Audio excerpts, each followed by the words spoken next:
Chapter 1. Upload a chapter every hour until you've uploaded 20 chapters.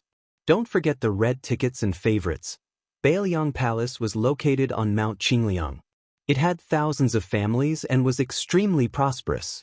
As the only remaining king with a different surname, Su Shao, the king of Bailiang, had both praise and blame in the imperial court and Jianghu.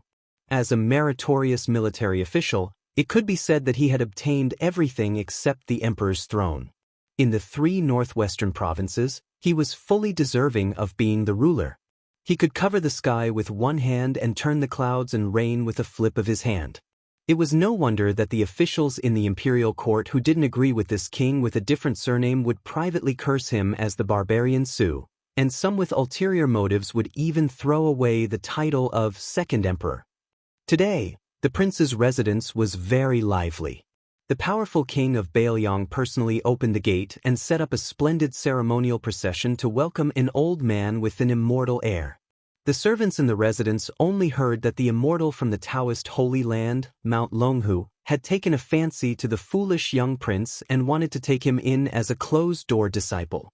This was a great blessing. Bailiang Palace interpreted it as, "Fortune favors fools." But of course, the young prince had never cried since he was born. He didn't know how to read at all and only learned to speak at the age of 6. His name was mighty and imposing, Su Longxiang. It was rumored that the old immortal from Mount Longhu had given him this name. He had said that he would come back in 12 years to take him in as a disciple, and now he was here as promised. In a courtyard in the prince's residence, the Grandmaster of Mount Longhu, a Taoist ancestor of Mount Longhu, was twirling his snow-white beard and frowning. On his back was an uncommon small Zhong Kuei-style peachwood sword. Combined with his appearance, he was indeed worthy of the word otherworldly. Anyone who saw him would sincerely praise him as an otherworldly master. But this time, the recruitment of a disciple had met with quite a lot of obstacles. It wasn't that the imperial residents had any objections, but that his future disciple's stubbornness had flared up. She had squatted under a pear tree and used her but to deal with this cheap master who was ranked in the top 3 in the orthodoxy. As for martial arts, she should at least be in the top 30. Even the dignified king of Bailiang, a pillar of the country, had to squat there and persuade him with kind words. "Son, go to Mount Longhu and learn some skills. In the future, if anyone dares to say you're stupid, just beat them up. Don't be afraid even if they're beaten to death. Father will support you. Son, you have great strength. It would be a pity if you don't learn martial arts and become one of the top 10 experts in the world. When you return from your studies, Father will make you a senior cavalry captain. You will be able to ride a multicolored horse and wear heavy armor." How impressive! The little prince completely ignored her and continued to stare intently at the ground. "Huang Manor, don't you like to eat candied haws? There are wild haws all over Mount Longhu. You can pick and chew on them as you please. Isn't that right, Celestial Master Zhao?" The old immortal forced a smile and nodded repeatedly in agreement. It was too shameful to receive such a disciple. If word got out, wouldn't he be laughed at by the whole world?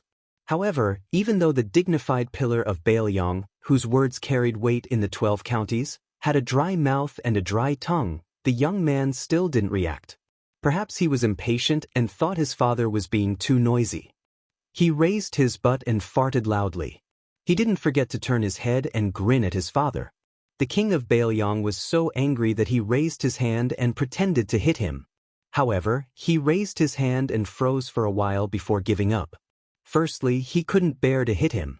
Secondly, there was no point in hitting him. This son really lived up to his name. Su Longxiang was named after the phrase, "In water, the dragon's strength is the strongest. On land, the elephant's strength is the strongest. As mighty as Vajra, they are known as dragons and elephants." Although Huang Manor's silly son was simple-minded and couldn't read, his skin was sickly dark yellow, and his body was thinner than his peers, his strength was first class. Su Shao joined the army at the age of 10 and killed people.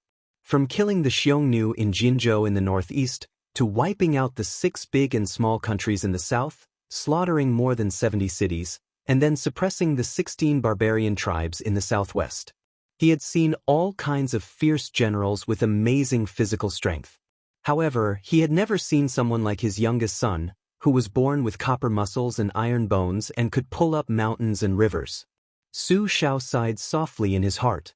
If Huang Manor could be a little smarter and open up a few more of his mind acupoints, he would definitely become the unparalleled fierce general who could break through enemy lines.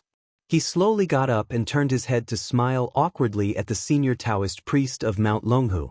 The latter's eyes indicated that it wasn't a big deal, but he couldn't help but feel a little sad. It was really a big deal to receive this kind of treatment as a disciple. If word got out, wouldn't he become the laughingstock of the world? He wouldn't be able to show his old face in front of the large group of disciples and grand-disciples of Mount Longhu anymore. The helpless king of Bailiang came up with a plan. He chuckled and said, "Huang Manor, your brother has just returned from his parade. Looking at the time, it should be about time for him to enter the city. Don't you want to go out and take a look?" The young prince suddenly raised his head. His expression was as stiff as it had been for 1,000 years, but his usually dull and lifeless eyes were bursting with a rare light. It was very piercing. He grabbed his father's hand and rushed out. It was a pity that Bailiang Palace was famous for its hundreds of winding corridors and thousands of twists and turns. Otherwise, it wouldn't have been able to accommodate the tide listening pavilion that had been criticized by the court officials. Su Xiao, whose hand hurt from his son's grip, had no choice but to remind him several times that they were going the wrong way. After walking for a full incense stick's worth of time, they finally arrived outside the mansion. Behind the father, son, and old Immortal were a group of servants carrying boxes of various sizes. They were all things that were going to be taken to Mount Longhu. The king of Bailiang was as rich as a country and had always doted on his children. He couldn't bear to see them suffer even the slightest bit of grievance. When they arrived outside the mansion, the young prince saw that the streets were empty and there was no sign of his brother. He was first disappointed, then angry. He let out a deep, hoarse, and irritable roar. At first, he wanted to vent his anger on Su Xiao. But as stupid as he was, at least he knew that this was his father. Otherwise, Su Xiao's fate would probably be the same as that of He Ting, who had unluckily encountered Su Longxiang during the autumn hunt not long ago. He was torn in half by the single-handed 12-year-old boy. He glared angrily at his guilty father and turned to leave. Su Xiao, who didn't want his efforts to go to waste, threw a helpless glance at old Immortal. The Taoist master of Mount Longhu smiled faintly and stretched out his bamboo-like arm. However, he only held onto the young prince's wrist with 2 fingers and gently said, "Su Longxiang, don't waste your rare talent. Come with me to Mount Longhu. In 10 years at most, you'll be able to leave the mountain and perform meritorious deeds." The youth didn't waste any more words. He snorted and continued on his way. But strangely, he found that he couldn't break free from the old Taoist's seemingly casual restraint. He couldn't land his foot on the ground no matter how hard he tried. The king of Bailiang felt as if a heavy burden had been lifted from his shoulders. This Taoist master, whose seniority was ridiculously high indeed, had some skills. No one knew a son better than his father. Su Xiao was well aware of his son's strength. He was so domineering that he didn't dare to arrange more servants for his son, for fear that he would accidentally break his son's arms or legs. Over the years, there had been countless broken tables and chairs in the courtyard. Fortunately, the Bailiang Palace had a solid foundation. If it had been an ordinary family, they would have gone bankrupt long ago. The young prince was stunned for a moment. Then he flew into a rage and shouted softly. He forced old Immortal to take 1 step forward. 2 steps, 3 steps. The Taoist master, who wore a yellow crown and a Taoist robe, only made a slight sound of surprise. He wasn't angry, but was instead delighted. He quietly increased his strength and stopped the youth from moving forward. With this, Su Longxiang was truly enraged. His expression was as ferocious as a wild beast's. He reached out with his free hand and grabbed the old Taoist's arm. His feet sank, creating 2 pits on the white jade floor. With a swing, he flung the old Taoist away. Su Xiao narrowed his eyes. He wasn't the least bit afraid of causing a murder. If that Taoist didn't have this ability, then so be it. He, Su Xiao, had even flattened the insufferably arrogant West Chu dynasty with his cavalry. When had he ever held the Jianghu sects in the slightest respect? So what if they were the world's leading orthodoxy, Mount Longhu? Although the large sects under their jurisdiction couldn't compare to Mount Longhu, they were still considered first-rate within the dynasty. For example, Mount Wudong, which had been vying with Mount Longhu for hundreds of years, was already aloof enough in the Jianghu. Didn't they still take the initiative to send 3 or 4 batches of precious pills every year? The old Daoist floated lightly onto a white jade lion as tall as 2 men at the entrance of the king's mansion. He had the aura of an immortal. Just based on this move alone, if placed in the marketplace, wouldn't it win the cheers of the entire house? According to the popular saying of the king of Bailiang's heir, Su Zhao's eldest son, that was, "You should be rewarded. This job isn't simple. It's a skilled job." Perhaps he would reward several hundred or even several thousand silver notes.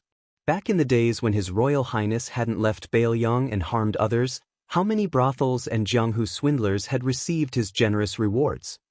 Chapter 2. The highest record was a foreign wanderer who fought with a local swordsman on the street because of a disagreement. They fought from the vegetable stall on the street to the lakeside and finally fought all the way to the rooftop of Liangzhou's largest sparrowhawk fragrant building. He woke up the crown prince who was having sex during the day. The crown prince couldn't care less about the beautiful lady who was as white as jade and cheered loudly at the window. After the incident, with the help of His Royal Highness, not only did the government not pursue the matter, they even almost gave the wanderer a big brocade of Liangzhou's best man. He even asked his servant to quickly send over a stack of banknotes worth 100,000. Without His Royal Highness who liked to play with eagles and dogs, the great Lingzhou was really lonely. The ladies of decent families finally dared to go out and buy rouge prettily. The second-rate playboys finally didn't have the devil who bullied men and took women with them. The brothels, big and small, also couldn't wait for the #1 crown prince to spend a lot of money. The king of Bailiang, Su Xiao, gave birth to 2 daughters and 2 sons. They were all weirdos. When the first commandery princess got married, she defeated 3 husbands in a row and became the most beautiful widow in the dynasty with the most dowry. Her beauty spread far and wide in the 5 counties of Gangnam-do, and her style was unrestrained. Although the second commandery princess's appearance was average, she was knowledgeable. She studied under Master Han Guzi of the Shangyin Academy and became the junior sister of Su Huang, who was a master of the art of war, and the warlock Sima Qin Su Longxiang was the king of Bailiang's youngest son and was relatively unknown. His eldest son was a guy who was famous even in the capital. When the great pillar of the country, Su Xiao, was mentioned, the crown prince Su Fengyan would definitely be brought up. It was a pity that Su Xiao was brave on the battlefield, but his son was a prodigal son. 3 years ago, His Royal Highness, Su Fengyan, was rumored to have been chased out of the palace with a sword on his neck. He was forced to learn the routine of the younger generation of the Guanzhong noble families before their coming of age. In a flash, 3 years had passed and there was no news of him at all. Lingzhou still remembered the touching scene of tears in the eyes of the dozens of playboys and dozens of courtesans on the city wall when His Royal Highness left the city. However, there was an inside story that when His Royal Highness left, the Red Sparrow House's banquet lasted all night. Too much good wine was poured into Hanoi, and the entire city could smell the wine. Returning to the palace, the young prince, whose heart was blocked, ran towards the Jade Lion. It seemed that throwing the old man was not enough. This time, he wanted to throw the eyesore old Daoist along with the lion that was said to be heavy. However, just as he started to shake the lion, the old Daoist from Mount Longhu floated down and grabbed one of the youth's hands. Using his true martial arts, he used the Daoist's obscure, moving mountain technique to cleverly pull the half-squatting youth up. He lightly smiled and said, "Huang Manor, don't make a fuss. Come with me." The youth held the corner of the lion's base with one hand. His 5 fingers were like hooks, digging deep into the jade. He was unwilling to let go. His arms stretched out like an ape as he shouted hoarsely, "I want to wait for brother to come back. Brother said he would bring back the world's most beautiful woman to be my wife. I want to wait for him." The great pillar of the country, Su Xiao, did not know whether to laugh or cry. There was nothing he could do. He looked towards the yellow-crowned Daoist and sighed heavily. Forget it. Let's wait a little longer. He'll be back soon anyway. Hearing this, the old Daoist's smile became strange. However, he still let go of the young prince's arm. He clicked his tongue inwardly. This little guy was not only born with divine strength, he was basically Venus descending to the mortal world. However, that little bastard Su Fengnian was really coming back? This was not good news. When he first came back to the palace, he suffered a lot. First, he was treated as a Jianghu swindler. Then, that 7 or 8-year-old brat released a pack of vicious dogs to bite him. Later, when he finally managed to explain himself and entered the palace, that little bastard was up to no good again. He sent 2 delicate beauties to knock on his door in the middle of the night, saying that the weather was cold and that he needed to warm his blanket. If it was not for this poor Daoist's extraordinary willpower, he really would have fallen into their trap. Now that he thought about it, he regretted that he did not chat with the 2 girls all night long about the Dadong Sutra and the Huangting Sutra. Even if they did not talk about this, they could have talked about the Pure Maiden Heart Sutra. In the evening, the shadows of an old man and a young man were elongated by the afterglow. The old man was carrying a long bag wrapped in rags. His clothes were ragged, and his hair was white. There were even a few strands of straw mixed in. He could beg with a broken bowl on the ground. He was leading a skinny, lame horse. The young man was actually not young. His face was full of stubble, and he wore a hemp gown. He looked like a refugee. Old Huang, hold on a little longer. Once we enter the city and return home, there will be a big piece of meat and a big bowl of wine. Damn it, I didn't think that wine and meat were rare things before. Now, just thinking about it makes me drool. I dream about it every day. The young man, whose real age could not be seen, said weakly. The old man, who looked like a servant, chuckled, revealing a mouth of yellow teeth that were missing front teeth. He looked very simple and honest and funny. What are you laughing at? I can't even cry now. The young man rolled his eyes. He really did not have the energy to torment himself. The journey of 2,000 miles back home was just short of begging along the road. Along the way, he caught fish in the water, played hide-and-seek with rabbits in the mountains, climbed trees and dug out bird nests.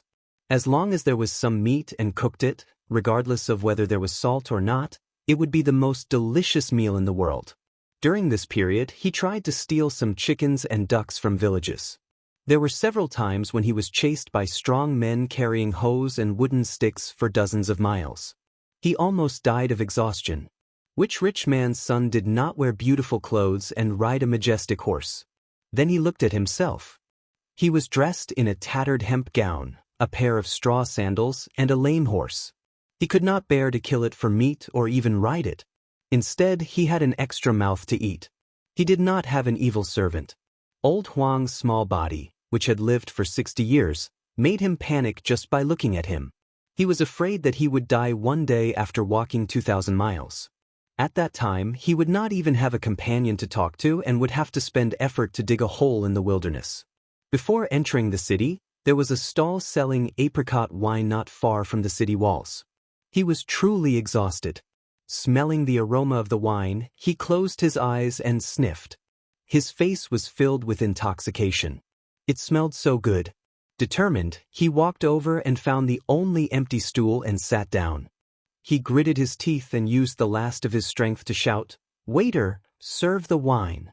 The drinkers who were leaving the city or taking a break on the way into the city all disliked the shabbily dressed master and servant and deliberately sat far away. When the busy waiter heard their voices, he wanted to respond with a "sure." However, when he saw the master and servant's attire, he immediately pulled a long face. As a businessman, how could he not be discerning? These 2 customers were not the kind of people who could afford to pay for the wine. The waiter was still kind and did not immediately chase them away. Instead, he put on a fake smile and reminded them, "Our signature apricot wine costs 20 coins per pot. It's not expensive, but it's not cheap either." If it was in the past, the young man would have already released his dog and servant when he was looked down upon like this. However, after 3 years of living a poor life, he was used to living a penniless life. He restrained his arrogance and temper too much. Panting, he said, It's okay. Naturally, someone will pay the bill. I won't forget your tip. Tip? The waiter raised his voice with a look of disdain. The young man smiled bitterly. He put his thumb and index finger to his mouth and used the last of his strength to blow the whistle. Then he lay down on the simple table and snored. He actually fell asleep. The waiter was baffled. Only those with sharp eyes could vaguely see a shadow flashing over their heads. An eagle-like bird swept over the city like an arrow. About the time it took for the drinkers to finish a bowl of apricot wine, the ground began to rumble without warning, and the tables began to shake. The drinkers widened their eyes as they saw the wine shaking with the wooden tables. They carefully picked it up and looked around. They saw a group of cavalry charge out of the city gate. They formed two black lines as if there was no end to them. In the midst of the flying dust, tall and big horses could be seen. These were the heavily armored valiant horsemen of the northern Liang region who had shaken the world by themselves.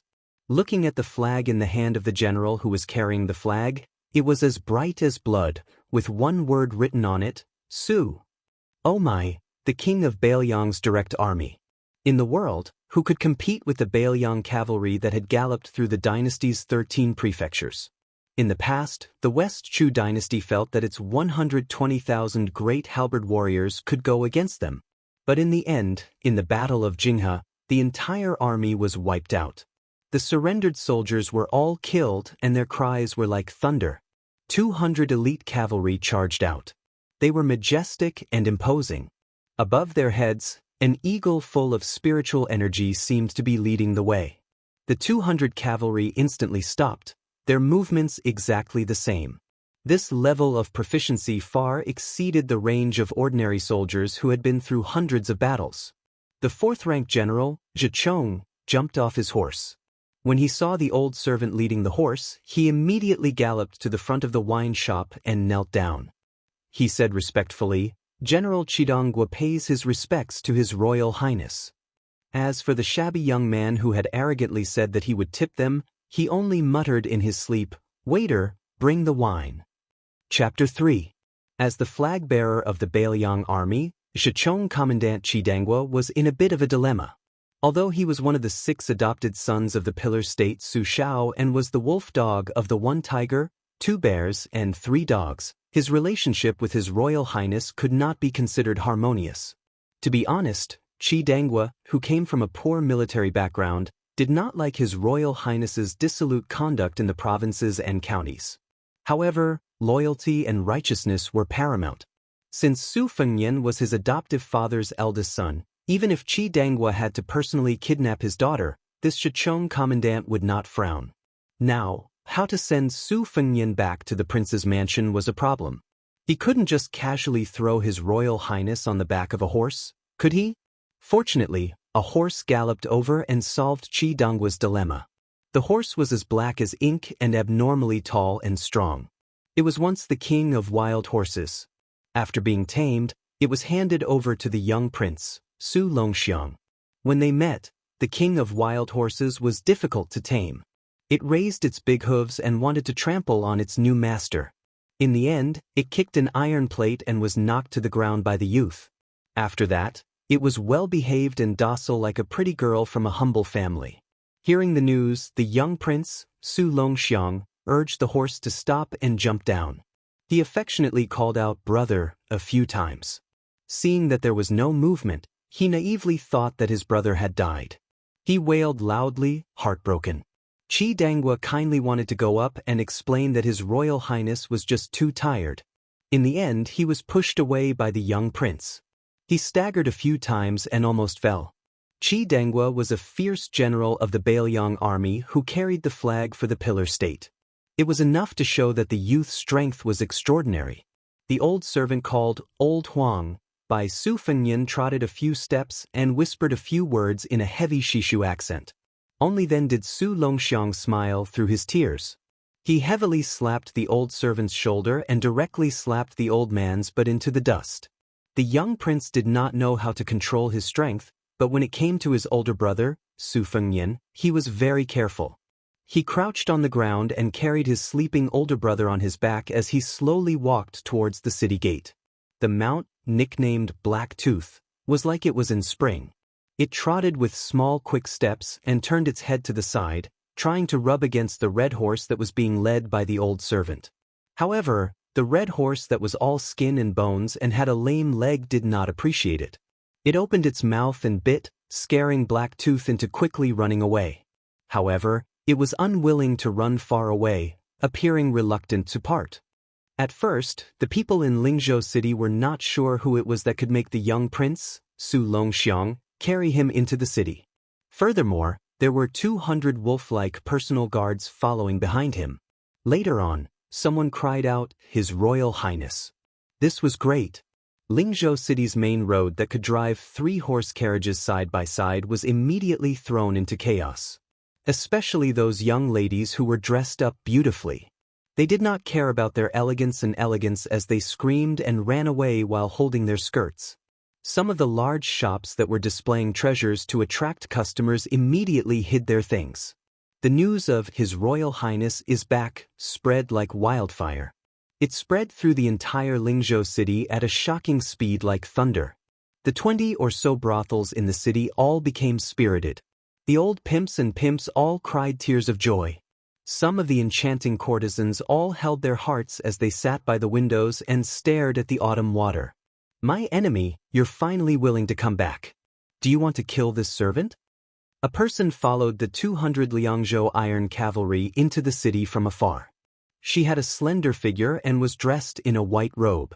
Her eyebrows were like a painting and her phoenix eyes were like peach blossoms. She was narrow and charming, her skin was as white as jade, and she had a standard oval face. She was extraordinarily handsome and did not seem like she was from the secular world.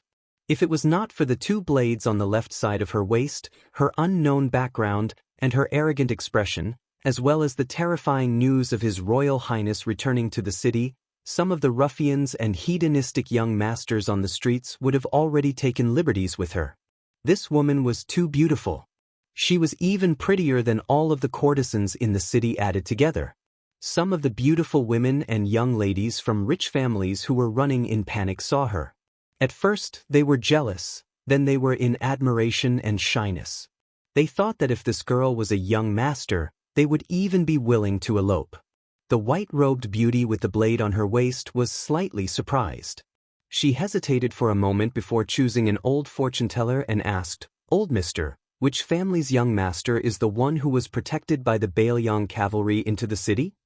The old man who was lamenting that he would not be able to do business in the future was shocked by the beauty of the girl in front of him. After all, he had been here for many years. It was not easy for him to calm down. He forced a smile and said, "Miss, you are not from here, right? There is only one His Royal Highness here. He is the eldest son of the king of Bailiang. Ordinary sons of rich and powerful families would not dare to call themselves young masters. They would be beaten black and blue by His Royal Highness if they did not like him." Hearing the old man call her Miss, the woman frowned subconsciously, but she did not refute. She looked at the slowly moving cavalry in front of her and narrowed her peach blossom eyes. There was a faint murderous intent in them. She muttered to herself, "I didn't expect him to be a young master." "Su Huanghua, is this what you always say when you say that 9 lies and 1 truth are easy to swindle? The king of Bailiang, Su Shao, is known as the butcher who destroyed hundreds of cities and killed 300,000 people. How could he have such a disappointing son?" Bailiang Palace. The crown prince's courtyard was even more luxurious than Prince Su Zhao's. Just the decoration on the large red sandalwood table by the window could be seen. Other than the 4-foot-tall dark green bronze cauldron, there was also a large green dragon painting that was waiting to be leaked. There were also several rosewood marble tables with the 4 treasures of the study and wine cups. There were also piles of famous people's books. There were more than 10 square meters of ink stones, all of which were priceless. The pens in the sea of brushes were as dense as a forest. In the corner of the tables, there was a huge flower sachet filled with crystal balls and white chrysanthemums. There was also a pair of golden unicorns and auspicious beasts. Inside the prince's mansion, there were several earth dragons that consumed countless charcoal. Therefore, in the early winter, the room was still as warm as late spring. It was okay to walk barefoot on the carpet. The so-called big room of a rich and powerful family was just like this. At this time, the young master, Su Fengnian, was sleeping soundly on the big bed. He was covered with a large quilt with autumn fragrance and looked haggard. Su Xiao and the young prince, Su Longxiang, were sitting beside the bed. Other than the only outsider, Heavenly Master Zhao of Longhu Mountain, who was standing beside him, and the old servant surnamed Huang, who was sitting at the door with a long luggage bag on his back, there was no one else. At the head of the bed, there was an ancient bronze Xuanda stove sprinkled with golden spots. There was a strange incense burning in it that could wake people up. Chapter 4. Daoist Master, is my son all right? Su Xiao had asked the same question for the umpteenth time. How was this still the decisive Su Zhugua on the battlefield? He was clearly a father who spoiled his son to the point of absurdity. He's fine. His Royal Highness is just tired from the long journey. After sleeping for half a day and recuperating for half a month, he will be full of energy again. The old Taoist priest said confidently, but he felt a pang of pain. When the prince saw how thin his son was, he immediately ordered the housekeeper to bring out several furnaces of top-grade elixirs from Mount Wudong and the treasured tribute medicine. He wanted to pour all of them into his son's mouth. Heavenly Master Zhao looked at him with fear and trepidation. He talked for a long time about the principle that medicine was half poison and half medicine. Moreover, he had the selfish intention of competing with Mount Wudong. He personally took out the small Jindan of Mount Longhu, which was a waste of talent. Only then did he dispel the prince's worries. Crown Prince Su Fengnian slept for 2 days and 2 nights before waking up. His younger brother Su Longxiang did not eat or drink for 2 days and 2 nights. When the servants went to report the good news to de Zhugua, he hurried over to visit him. He saw his son pick up the Xuanda burner at the head of the bed and smash it at him. He jumped off the bed and cursed. Su Xiao, you bastard, you chased me out of the prince's mansion for 3 years. No wonder you always say I'm not your biological son. Su Xiao tilted his head and dodged the burner, apologizing with a calm face. But how could Su Fengnian let go of the main culprit who had caused him to eat and sleep in the open for 3 years? After smashing everything in the room that could be smashed, he chased him all the way out of the room. When he saw a broom lying in the corner of the corridor, he picked it up and chased after it. The poor de Zhugua didn't forget to remind him, put on your shoes, put on your shoes. It's cold, don't catch a cold. There was a chase in the courtyard, and it was very lively. The few people who walked out of the prince's mansion, who were more popular than the governor, all put their hands in their sleeves and looked up at the sky. They didn't hear anything and didn't see anything. Su Fengnian was exhausted after all. After chasing and hitting for a while, he began to pant. He bent over and glared at his father. Su Xiao stood far away and smiled apologetically. Have you calmed down? If you're not angry anymore, eat first. You can only vent your anger when you have the strength. The little prince, Su Longxiang, and the servant, old Huang, were sitting on the threshold of the door. The 2 of them were grinning from ear to ear. One of them was drooling, and the other was missing his front teeth. They were both quite silly. His Royal Highness was panting heavily. He pointed at the king of Bailiang, Su Xiao, who was high and mighty in the eyes of outsiders. Motherf asterisk her, I'll let you off today. Just you wait. Su Xiao wasn't angry. He chuckled and said, okay, father will wait. I'll definitely not fight back when you hit me or scold me. I'll let you vent your anger. Su Fengnian, who was still barefooted, threw away the broom that could be sold for dozens of taels of silver.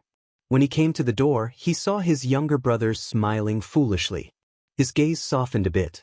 Seeing that his brother's saliva was flowing all over his chest, Su Fengnian didn't mind that it was dirty. He very naturally reached out and helped wipe it. He said softly, silly Huang man, come. Stand up and let your older brother see if you've grown taller or stronger. The youth stood up in all seriousness. Su Fengnian gestured with his head. He smiled with a bit of disappointment.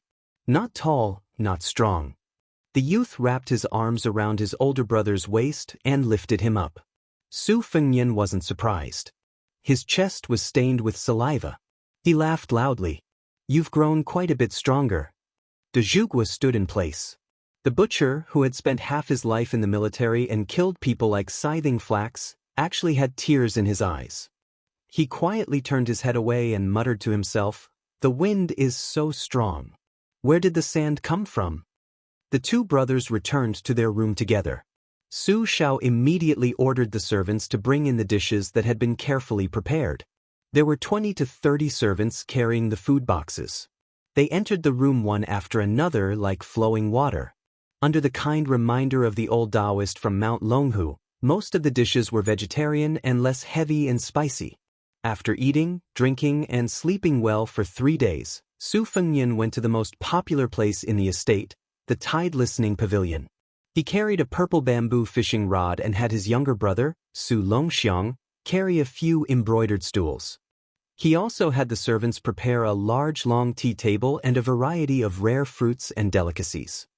He even had the housekeeper select 4 or 5 beautiful maidservants in their prime to massage his shoulders and massage his back. This was the comfortable life that His Royal Highness should have. Tide Listening Pavilion. Just by looking at the name, one could understand its meaning. Bailiang Palace sat on the entire Mount Qingliang. The original lake on the mountainside was doubled in size, with the intention of expanding the lake into the sea. They built pavilions, terraces, and pavilions.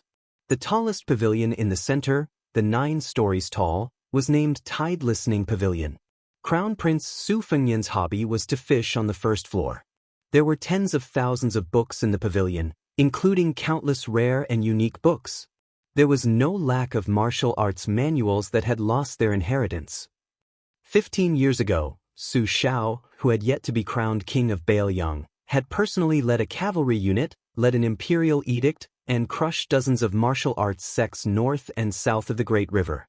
Other than the orthodox sects like Mount Longhu, which had always been obedient, the unruly Forbidden Villa was directly annihilated. It must be known that 20 years ago, the Forbidden Villa was a first-rate martial arts holy land. In the past 100 years, 4 of the top 10 masters had emerged. In the end, the villa's martial arts manuals, other than a few sets that were given to the inner palace, were all confiscated and stored on the 6th floor of the Tide Listening Pavilion. Fortunately, Su Fengnian's appearance did not resemble his father's Su Xiao at all. After leaving his territory, he did not dare to call himself the crown prince of the king of Bailiang. Otherwise, just based on this point alone, it was enough to consign him to eternal damnation. The enemies of the Great Pillar State were as numerous as his disciples. There were 10,000 koi fish in the lake, casually sprinkling bait. It was a marvelous sight of 10,000 koi fish facing the sky. Even the emperor, who had come to avoid the summer heat a few years ago, clicked his tongue in wonder. Su Fengnian lay on the wooden bed covered with gorgeous Sichuan brocade. After fishing for a while, he saw his brothers smiling foolishly and drooling again. He reached out to wipe it away. He could not help but think of the white fox face that he had tricked into coming to the cold. That was a beauty whose lips were like crescent moons when she smiled. Su Fengnian had always called her the #1 beauty in the world in private. At first, he boasted that she was the #1 beauty in the world, but after being ruthlessly beaten up until she looked like a pig's head, he settled for the next best thing. Su Fengnian was in a good mood when he thought of this person. He rubbed his brother's head and said with a smile, "I said that I would help you trick a beautiful woman to be your wife, and I really did kidnap one. She had a white fox face, extremely beautiful. She wore 2 sabers, one embroidered winter, and the other, spring thunder. Both were famous sabers in the world. Unfortunately, she was a man." Chapter 5. After taking a comfortable bath, Su Fengnian took off his beggar's hemp clothes and straw sandals and changed into the rich family's clothes. He shaved off his stubble. In reality, Su Fengnian was a rather handsome and eye-catching young master. Among the 6 or 7 popular courtesans in Lingzhou, there was no lack of prideful ones who had extremely high standards. They were fighting for his favor not just because of the king of Bailiang's generous rewards. Although His Royal Highness often did unscrupulous things like spending money to buy poems, he was proficient in romance. He could play Go, talk about needlework, listen to zither, and watch dance music. He was a close friend who could warm a woman's heart. In the Prince of Northern Liang's mansion, which maidservant with slightly bulging breasts had not been molested by him? But in private, no one really hated him. At least, this young master was not the kind of person who would beat a servant to death, throw them into a well, or chop them up and feed them to the dogs. Young Master Li of Fengzhou, which was adjacent to Lingzhou, was the son of the governor who claimed to have grown up together with His Royal Highness. He liked to throw people into animal cages to be eaten. In comparison, the Wangfu was especially grateful to His Royal Highness. If there was anyone in the Wangfu who dared to glare angrily at Su Fengnian without hiding their hatred, it would be the servant girl, Jiang and I, who was pulling away from the servant girls who were trying to curry favor with her with smiles. She entered Bailiang Palace at the age of 12. At that time, the Zhou state had just destroyed the insufferably arrogant West Chu dynasty and was the first to break into the palace. Unlike the great general who later set up camp in Dahuang City and enjoyed the women of the palace, Su Xiao was not fond of women. He was not interested in the concubines of the West Chu emperor. He did not even stop the chaste empress who followed the West Chu emperor to hang herself. There were even rumors that it was Su Xiao who personally gave her a piece of white silk. In West Chu, Jiang was the surname of the country and belonged exclusively to the imperial family. Therefore, it was inevitable that people would speculate about the origins of this young girl. However, following the destruction of West Chu, all kinds of speculations faded away. Dust was dust. Of course, Su Fengnian knew the secret identity of this maid surnamed Jiang better than anyone else. He glanced at the graceful maid Jiang and I and raised his hand to signal the other maids to leave. When they were far away, he laughed and said, "What? Is Princess Taiping disappointed that I didn't die in a foreign land? Don't worry, I really don't want to die before I help you break the melon." Princess, your chest is rising and falling more and more. I think you should be called Princess of Injustice. Jiang and I, who was a princess in the past and was now a maid, was indifferent. She had a straight face and gloomy eyes. She couldn't wait to bite this lecher to death. Hidden in her sleeve was a dagger, god talisman, that was said to be worth 12 cities. If there was only a slight chance, she, who couldn't even bear to kill a chicken, would cut off Su Fengnian's head without hesitation. However, she saw a middle-aged man in casual clothes from the corner of her eyes. She had to resist the urge to fight with her life. The man was in his 30s. He was 9 feet tall and had a handsome appearance. He squinted his eyes all year round and seemed to be drowsy. He was one of the 6 adopted sons of the king of Bailiang, Zhuxiong Yuan Zhuozong. He rode a white horse and wielded a silver spear. He had never met a worthy opponent on the battlefield. He was definitely one of the top 3 masters in the entire dynasty. Some people even said that he was only 1 step away from the top 10 masters. Jiang and I didn't dare to act recklessly in front of this murderous god who was used to using people's heads as wine bowls. Su Fengnian shamelessly said before his travels, "I will only give you 1 chance to kill me. If you can't kill me the second time, I will kill you." Unfortunately, that year, when she had just grown up, she had put on makeup and put on beautiful clothes to seduce him. After much difficulty, she had tricked him into bed. When they were intimate, she had stabbed him with a knife, but it had only pierced his shoulder. It had penetrated his bone, but it was not fatal. This fellow had only slapped her in the face. After getting dressed, he had said 2 sentences.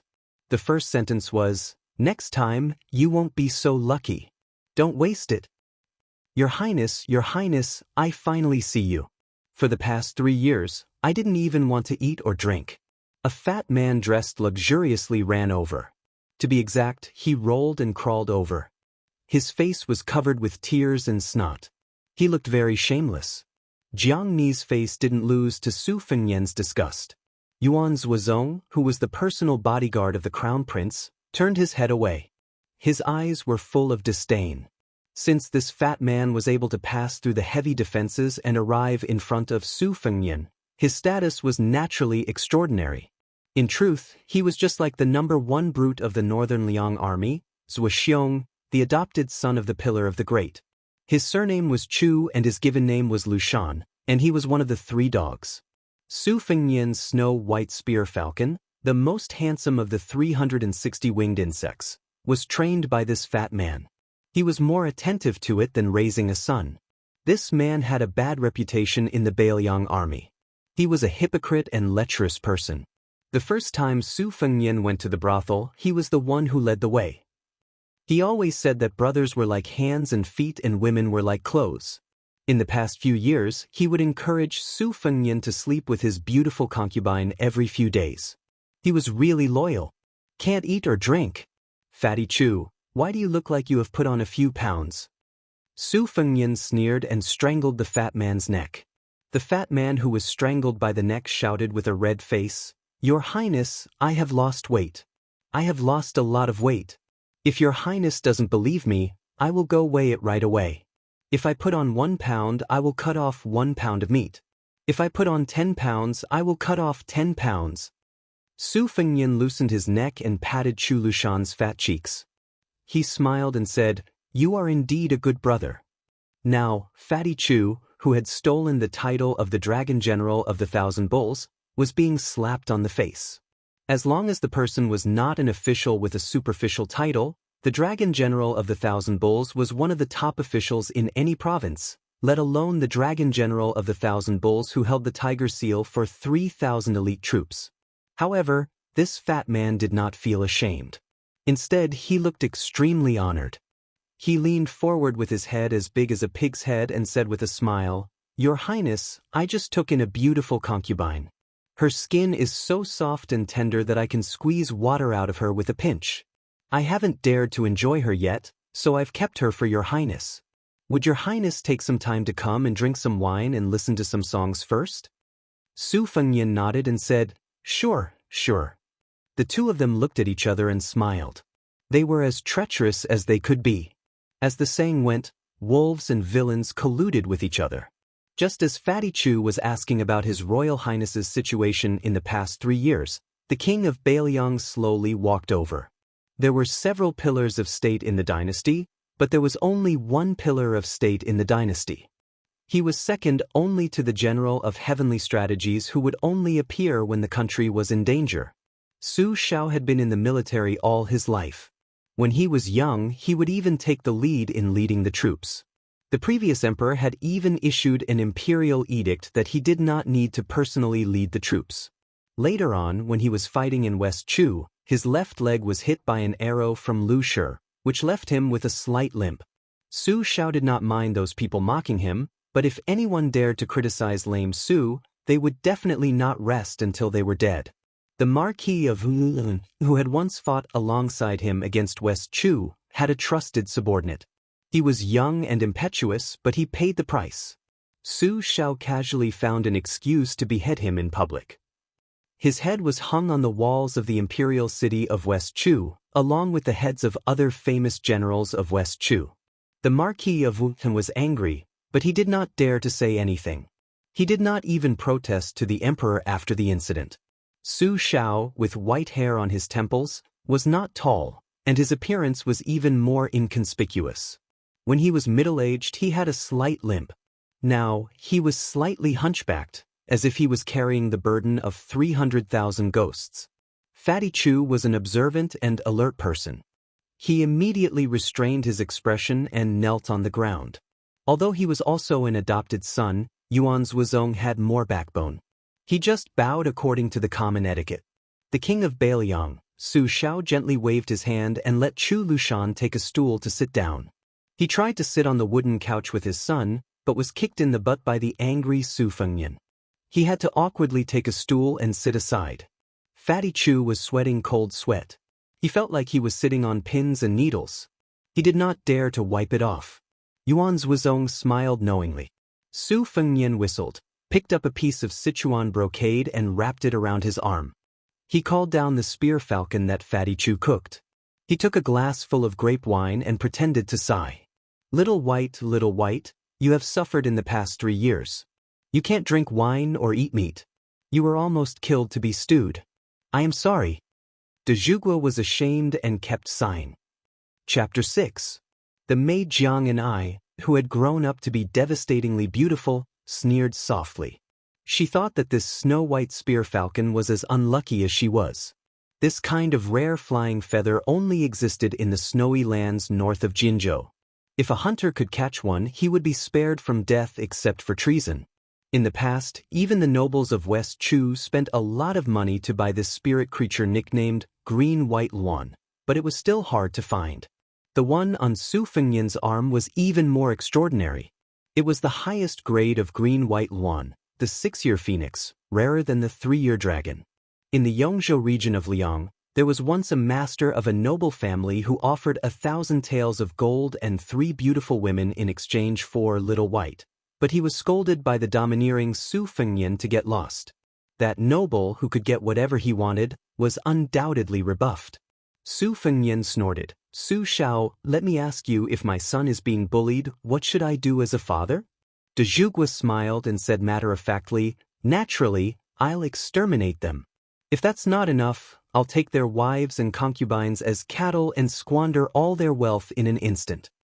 Jiang and I, who hadn't left the tide-listening pavilion, had a gloomy expression, unable to hide the bone-piercing hatred in her limpid eyes. Su Fengnian took out a small piece of paper from his bosom. On it were written surnames, clans, and sects of the martial arts world. He patted his father, the king of Bailiang's shoulder, gritted his teeth and said, "Father, didn't you always say that it's never too late for a gentleman to take revenge? These guys are my enemies. Take care of them immediately." Su Xiao took the paper and praised his son's good handwriting before even looking at it. He glanced at it and was about to boldly say that it was no problem, but then he took a closer look and read everything without missing a word. He said with a bitter expression, "Son, you have too many sons. Son, you have too many enemies. There are no less than 100 of them. Look at the governor of Huizhou County. Just because his son looks a little too pretty and you saw him from afar while he was touring Biluo Lake with a beauty, he has to remove his official position? There was also the Wang family of Bailiang in Guangzhou. They were going to be exterminated just because one of their servants cursed at them while drinking? As for the Shenyuan family of the Wulin world, what did they do to offend my son? Why did he send the entire family to Jinzhou? And why did he choose a girl named Shenyuan Qingfeng to act as an official prostitute?" Su Fengnian looked at his beloved spear falcon and sighed, little white, you're lucky to have a master like me who cares for you. I'm miserable. I don't have a father to dote on me and a mother to love me. Living is just torture, boring." De Zhugua quickly smiled and said, "Father will do as you say. Father will do as you say." After making the promise, Su Xiao turned his head and looked at Yuan Zhuozong and Chu Lushan with a gloomy face. He said, "I'm sorry. Zhuozong, prepare 2 groups of brave tiger cavalry and wait for orders. This king is going to ask for an imperial edict immediately. It's nothing more than another trip to Jianghu. Lushan, inform all the officials who are close to this prince in the provinces along the way. Kill the traitors on the list who should be killed. Just give them a nice name and don't make it too big of a deal. After all, we're working on someone else's territory. There's no need to rush. I'll give you 1.5 years to plan slowly. You're good at this kind of thing." Yuan Zhuozong bowed and said, "Yes, sir."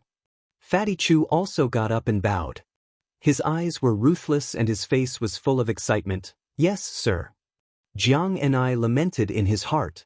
Were there going to be countless good people who would suffer because of an absurd reason? How many poor people who were separated from their families would not know the cause of the disaster in the end?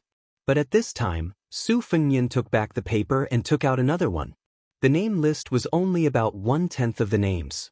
He smiled and said, "Father, how can I really let you become enemies with more than 12 noble families and half of the Jianghu?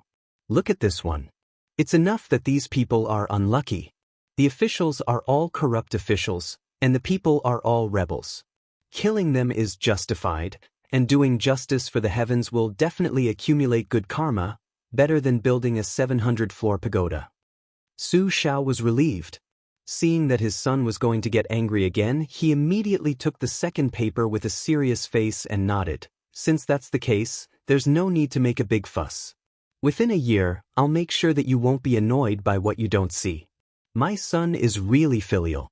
You know how to solve your father's worries and accumulate virtue." Su Fengnian threw the half-orange that Su Xiao personally peeled into his mouth and said vaguely, "Of course." Su Shao gave his adopted son, Chu Lushan, a fierce look. The latter took the paper and immediately retreated. Although he was fat and had more than 200 gene of fat, he walked as quietly as if he was flying on grass. Su Shao saw his son's face gradually become rosy and was gratified. He softly said, "Son, I said you're not my biological son. That's because you don't look like me. You take after your mother." Su Fengnian heard this and only grunted. De Zhugua, who had been recuperating for the past 10 years, knew that this topic was unpleasant. He changed the topic and said, "Huang Manor doesn't want to go to Mount Longhu. Help me talk to him and he'll listen to you." Su Fengnian nodded and said, "I know. Go do what you need to do. Don't disturb me fishing." Su Shao chuckled and said, "Wait a little longer. I haven't talked to you in 3 years." Su Fengnian glared and said, "If you knew this would happen, why did you chase me out of the family?" Scram. The word, scram, was imposing. The pitiful and lamentable king of Bailiang immediately fled. He didn't dare to stay any longer. For some reason, every time Jiang and I faced De Zhugua, who Su Fengnian treated like an ordinary rich man who didn't teach his son well, she would feel a chill run down her spine. She didn't dare to show the slightest bit of killing intent towards this man who deserved even more hatred than Su Fengnian. At first, she thought it was because she was timid. However, the older she grew, the braver she became, the more she didn't dare to act rashly. It was as if this butcher, who had charged into the royal palace on horseback, was the most terrifying person in the world. She later learned that the previous emperor of this dynasty had personally promised to treat the royal family of West Chu well and even made her father king. However, Su Shao still stabbed the West Chu emperor to death in front of Jiang and I, who was nestled in her father's arms. Her kind father, who preferred poetry over war, then threw a piece of white silk to her mother. Jiang and I, the Taiping princess, whose real name was Jiang Si, had never understood the butcher Su Shao. She had told her mother, who had originally wanted to live, "If you don't want to become his plaything, then kill yourself." However, the cycle of karma was not pleasant. This cruel and merciless man had 2 useless sons. One was a fool, and the other was a dandy with no ambition. The fool was born with great strength. However, even so, he couldn't be the backbone of Bailiang's 300,000 iron cavalry. Jiang and I was going to kill Su Fengnian, who was going to inherit the title of king in the future. In this way, no matter how powerful Su Shao was, he would inevitably fall apart one day. Therefore, Jiang and I was willing to wait and live. Su Fengnian waved his arm and dispersed the green and white luan in his hand. He threw away the small piece of Sichuan brocade that had a hole dug out by the sharp claws. He smiled at the martial god of Bailiang, Yuan Zuozong, who had been standing respectfully at the side, and said, "Brother Yuan Zuozong, you should go and rest." Yuan Zuozong, who had never heard this intimate address, was stunned. He hesitated for a moment and then bowed and left. The tide listening pavilion was finally quiet. Looking out, one could see the picturesque scenery. Su Fengnian didn't pick up the fishing rod. Instead, he reclined on the couch and said softly, "Jiang and I, if you have the chance, you should go out and take a look." The captive princess, who didn't delve into the meaning of this, smiled disdainfully and said, "His Royal Highness' trip this time will cause a group of people to suffer an unexpected calamity. What a big deal. No wonder he is the young master of the Pillar State." Su Fengnian turned his head and said with a smile, "If not, would I be able to erase your chastity mark?" The corner of Jiang Ni's mouth curled up in disdain. It evoked a monstrous hatred. If it could be weighed on a scale, it would be 1,000 caddies of hatred. Su Fengnian smiled and said, "Do you know that when you are angry, you look exactly the same as when you are happy? You have 2 little dimples. I like this part of you the most. So, when you kill me later, I will take a few more glances." Jiang and I said expressionlessly, "Just wait. The next time I kill you, I will smile the happiest." Su Fengnian sat up straight. He took out a handful of bait from a phoenix-carved glass basin and threw it into the lake outside the railing. Countless koi fish jumped out of the lake. Looking at this lively scene, His Royal Highness, who had his back to Jiang and I, said with emotion, "That will certainly be the most moving scenery in the world." Chapter 7. Crown Prince Su tossed out a few bundles of bait and got tired of watching the carp flip about. He clapped his hands and stood up. Originally, Jiang and I had prepared a damask soaked in warm water to wipe his hands, but Su Fengnian didn't take it. 3 years of tempering. It was difficult to go from extravagance to frugality, but there was also a transition from frugality to extravagance. He left the tide-listening pavilion alone and didn't forget to turn around and remind her. Sister Jiang and I, don't even think about sneaking into the pavilion and trying to steal a secret martial arts manual. You know that none of the guard servants inside can be dealt with a divine talisman in your sleeve. Those old fellows are far less protective of the fairer sex than me. It's better for girls to grind their sleeves together with their bare hands. Let's go, don't glare at me. The first time I saw you, I knew Sister Jiang Ni's eyes were beautiful. After teasing the maidservants, Su Fengnian walked towards the stable that belonged to him and his second sister. Along the way, he saw beautiful maidservants and did not forget to reach out to hug their waists and touch their small hands. For those who were more beautiful, of course, he did not forget to rub their heavy breasts and call them sister. Then he flirtatiously said, "Oh, there are a few extra tails of meat here. Don't tire yourself out walking." This caused a series of laughter that sounded like silver bells. Su Fengnian arrived at a stable that was even more extravagant than the average wealthy families. For the time being, there was only a lonely, maroon, lame horse inside. Old Huang, who had worked as a coachman for the prince's residence for many years, was chatting with the horse. He saw His Royal Highness, who had depended on him for 3 years, grinning foolishly out of habit, revealing 2 front teeth. Su Fengnian rolled his eyes and said in surprise, "Old Huang, where's your box? Why aren't you carrying it?" Old Huang was probably from Shu. He couldn't change his Western Shu accent, which wasn't very popular in the dynasty. The tiny Western Shu, which had less than 60,000 soldiers, couldn't escape the fate of being destroyed by the king of Bailiang, just like the Western Chu dynasty. However, Old Huang was much cuter than Jiang and I. He knew his place very well. During these 3 years of bleak travel, if not for Old Huang's ability to fish, climb trees, steal chickens and dogs, and teach Su Fengnian how to weave straw sandals, he would have starved to death in a foreign land. The old servant was carrying a bag wrapped in rags on his back.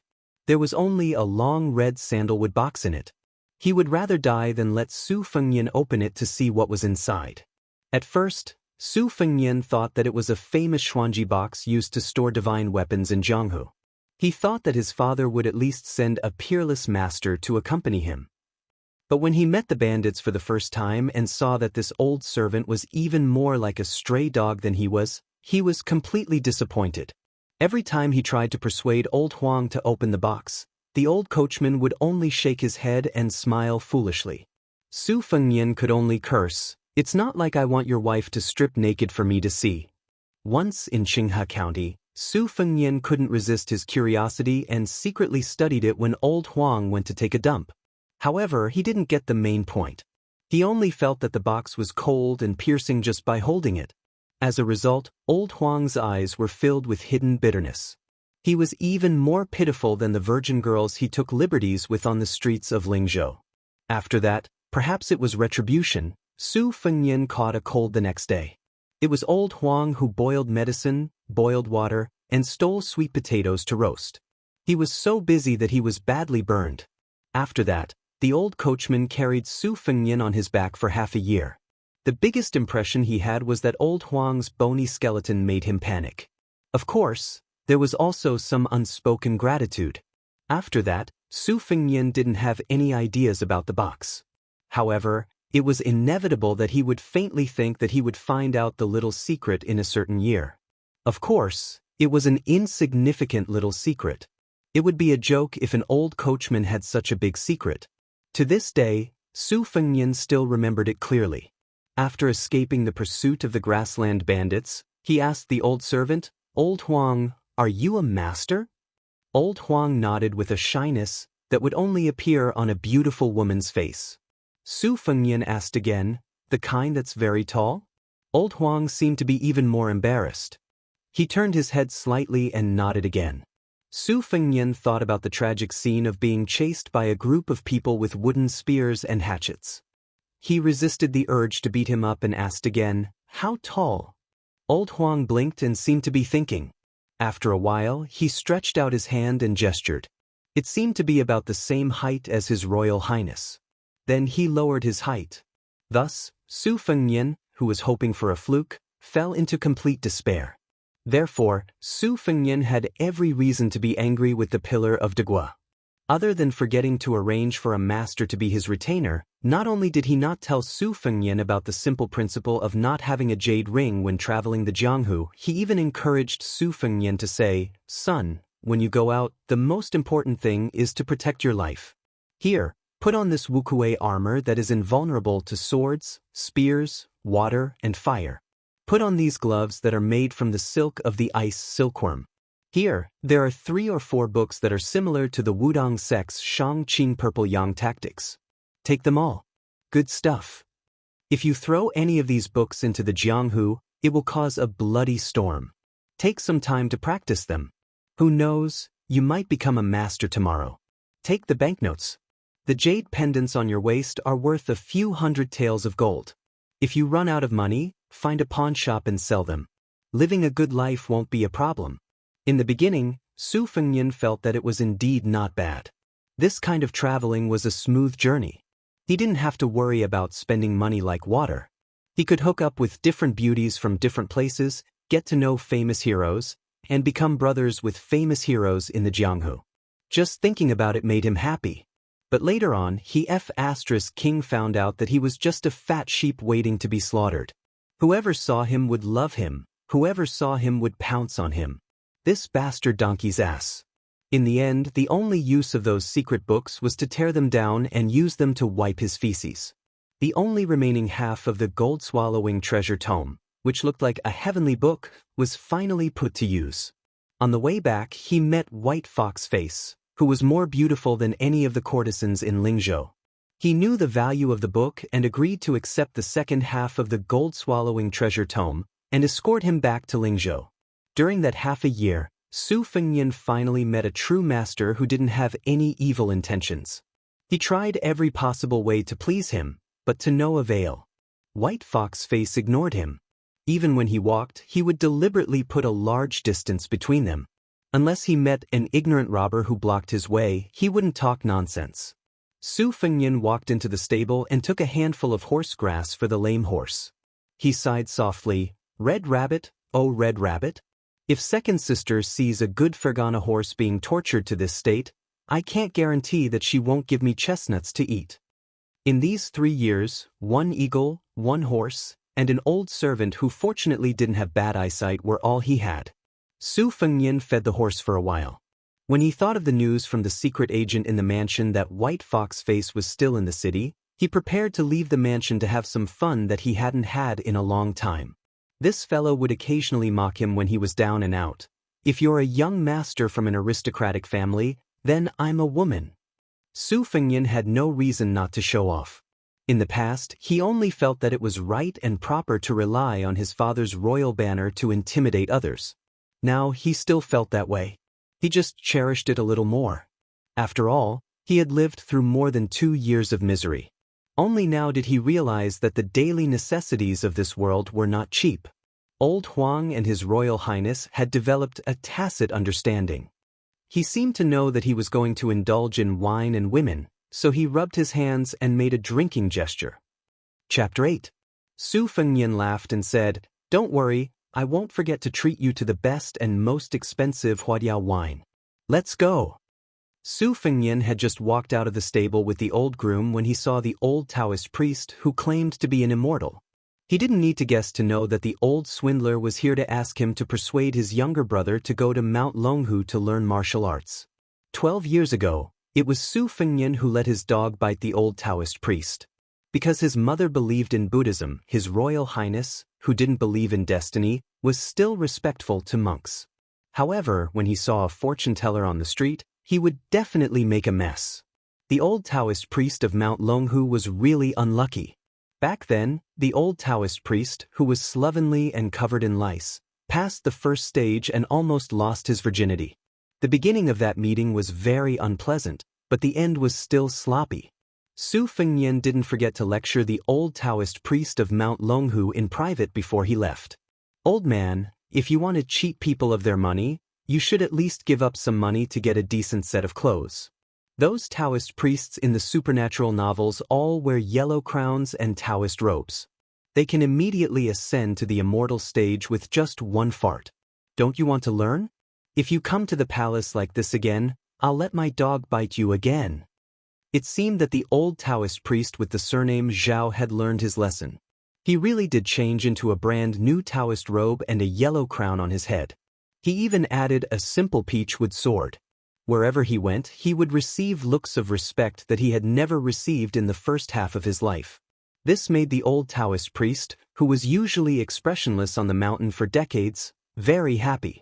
Su Fengnian put his arm around the old Taoist priest's shoulder and said softly, "Ox-nosed Taoist, it's a good thing that my younger brother is going to Mount Longhu. However, your Mount Longhu has formed a good relationship with my father. Don't you have anything to say? Otherwise, why would my younger brother go to Mount Wudong to learn martial arts?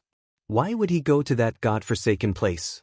The scenery of Mount Wudong is very good. I can visit it every now and then." The old Taoist priest looked embarrassed. He looked around and saw that no one was around. Then he quietly reached into his pocket and took out an old and yellowed book. He said reluctantly, "This is the Dragon Swordplay Manual." He didn't expect that he would turn on him. He didn't even look at the manual.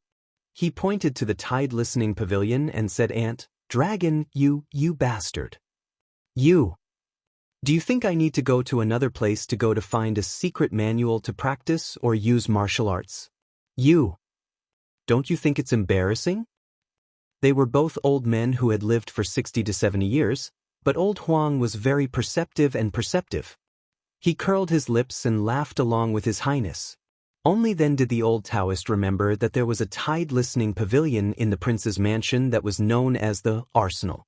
He suddenly understood and withdrew his hand awkwardly. "Then what should we do?" Su Fengnian lowered his voice and said, "Are there any young and pretty Taoist nuns in Mount Longhu? It's okay if they're a bit older, but they can't be over 35. If they're older, they'll be old. No matter how well they take care of themselves, they won't have the charm of a middle-aged woman." The old Taoist priest exclaimed in surprise. Su Fengnian raised his eyebrows and asked, "What? You don't have any? Or are you not willing?" The old Taoist priest seemed to be in a dilemma. But in a few blinks of an eye, he whispered, "There are some, but they're all my brother's disciples and granddisciples. I'd rather have no disciples than have substandard ones. That's why I have very few disciples. But since the Crown Prince wants to study Taoism, I don't mind recommending 1 or 2 female juniors." Su Fengnian patted the old Taoist priest's shoulder and gave him a thumbs up. "You're right." The old Taoist priest began to recite the 3-5 imperial scriptures to atone for his sins. "Grandmaster, please don't blame me. I'm doing this for the sake of Mount Longhu's 1,000-year plan."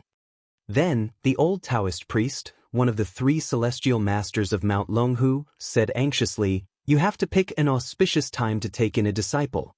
If you don't hurry to Mount Longhu today, you'll miss it. It won't be appropriate for the young prince." Su Fengnian frowned. "Right away?" Celestial Master Zhao nodded with an anxious expression. "Right away." Su Fengnian, who originally wanted to take his younger brother on a hunting trip, took a deep breath and ordered old Huang to wait on the street outside the mansion. He then took the ox-nosed Taoist priest, who didn't look like a celestial master at all, to find his beloved younger brother, Su Longxiang. 100 steps away from the stable, the old Taoist priest turned his head and looked at the old coachman who was smiling foolishly at the side of the stable. His heavy footsteps finally became lighter. When Su Fengnian arrived at his younger brother's courtyard, he found him squatting on the ground and looking at ants again. He walked over and patted his head. "Stop looking. The ants on Mount Longhu are even bigger.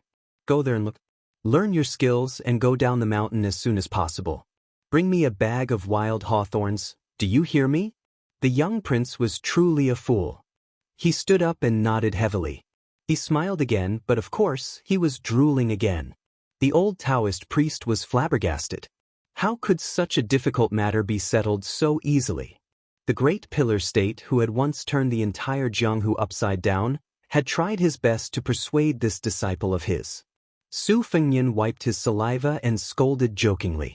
"Stupid Huang man, look, did you see that? This person will be your master from now on. When you reach Mount Longhu, you can beat anyone you want, but just don't hit this old man. If anyone dares to bully you and call you an idiot, then beat them to death. If you can't beat them, then get your master to write a letter.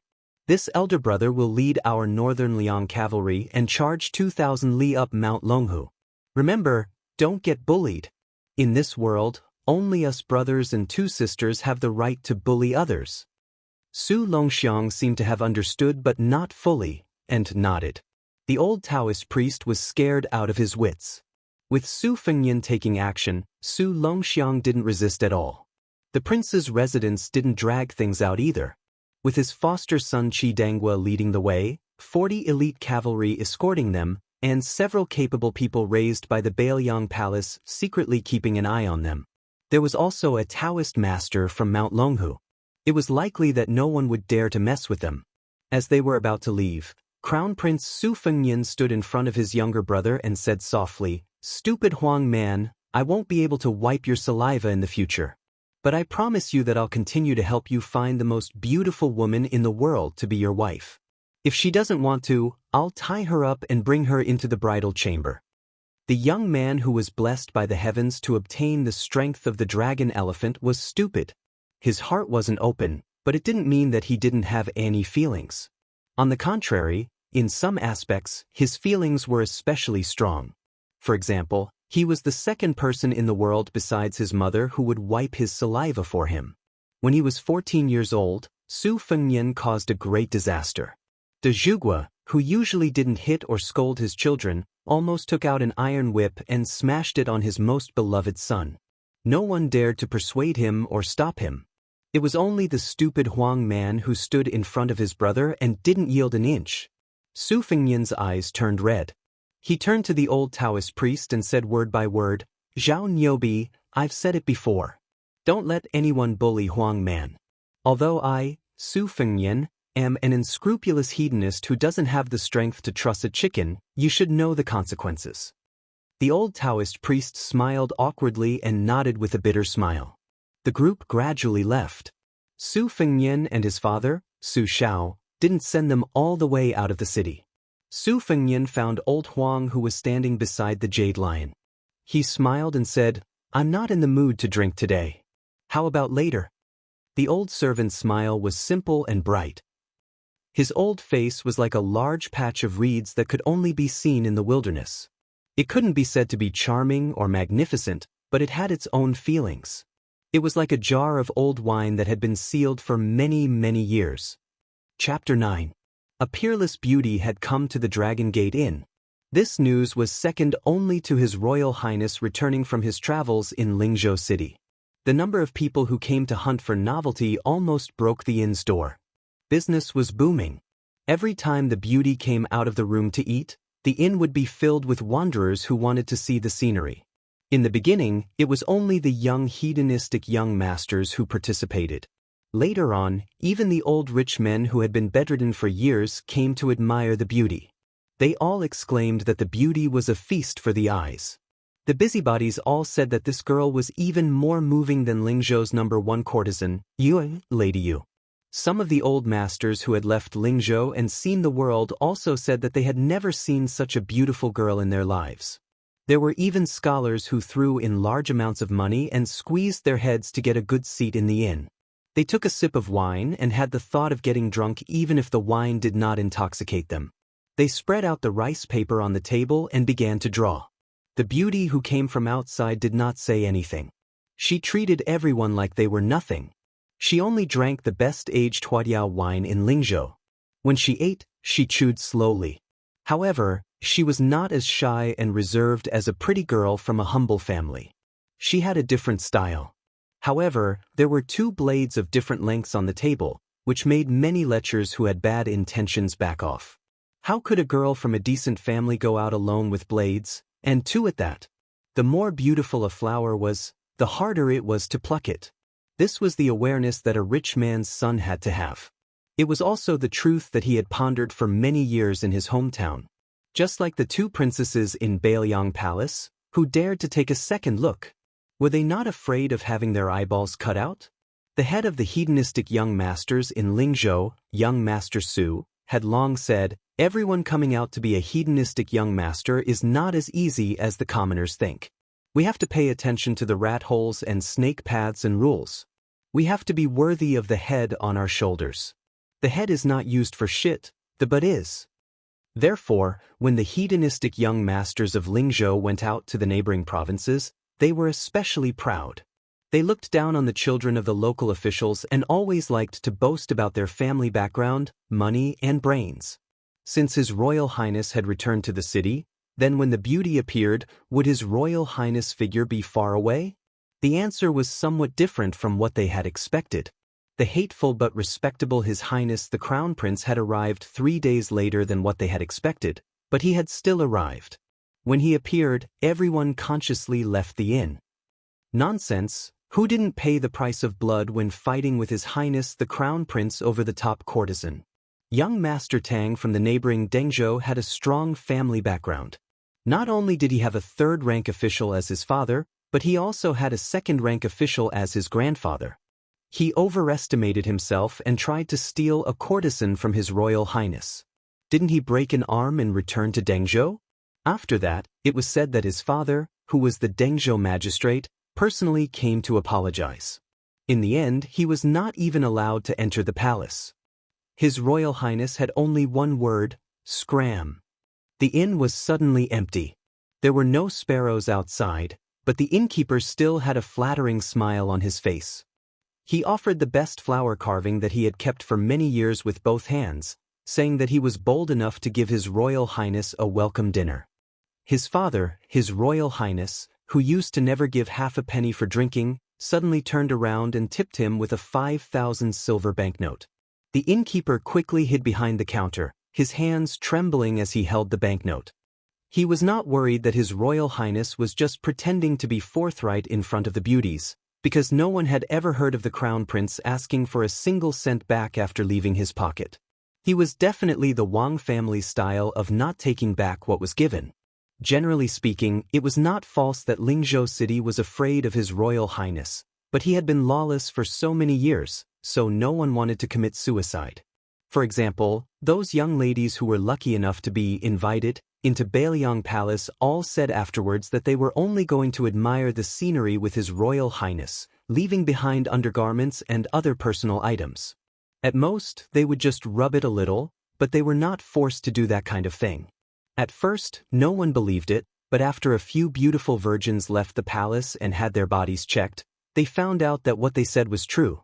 This made some of the dissolute women secretly angry that His Royal Highness did not kidnap them into the palace. Was it because they were not beautiful enough? Su Fengnian sat opposite Bai Hu and personally opened the flower carving. The fragrance of the wine instantly filled the air. He took a bowl of wine and did not take it. Su Fengnian put down the bowl and laughed. Don't worry, I have done the shady business of using knockout drugs, but I know that you are a master of profound internal strength, so I won't embarrass myself. Usually I would try it, but today I only brought Old Huang. I was afraid that you would hit my head with embroidered winter and spring thunder. What's more, I'm not gay. What's there to be afraid of? Are you afraid that I'll take your 2 sabers? You're underestimating me, aren't you? Bai Hu smiled and finally picked up the bowl and took a sip.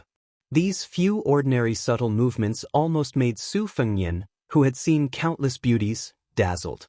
He wanted to beat his chest and stomp his feet to ask God why such a beauty was a man.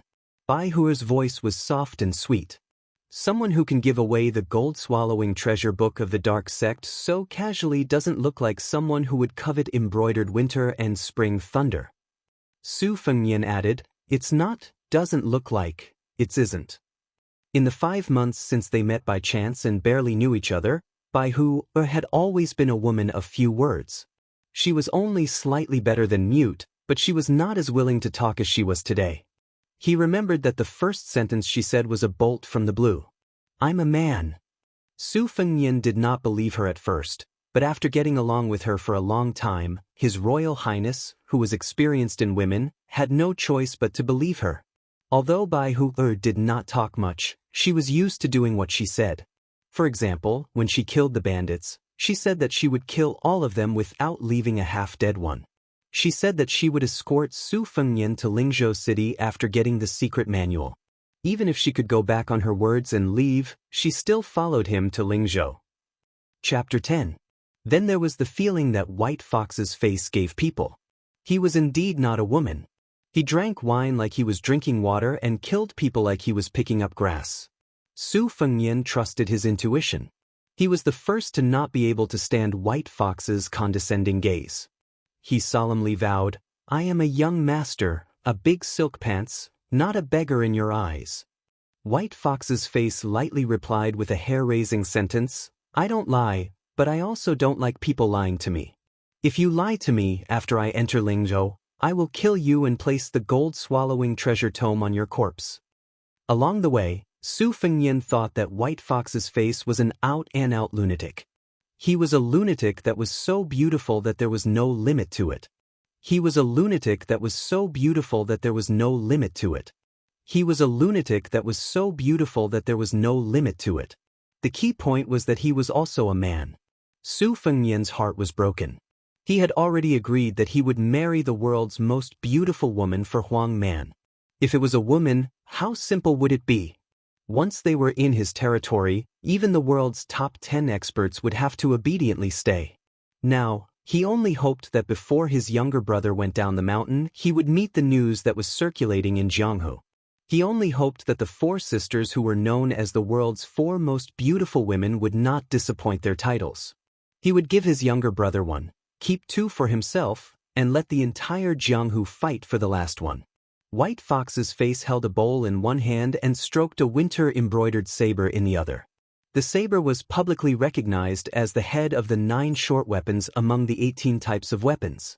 Those who practiced the sword were smarter and were too lazy to fight for the head of the 9 short weapons.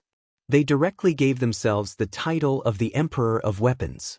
The winter-embroidered saber was 3 feet and 2 inches long and the handle was 2.5 inches long. It was exquisite beyond compare. Compared to the simple and clumsy spring thunder, it was more beautiful. It was very in line with His Royal Highness's aesthetic.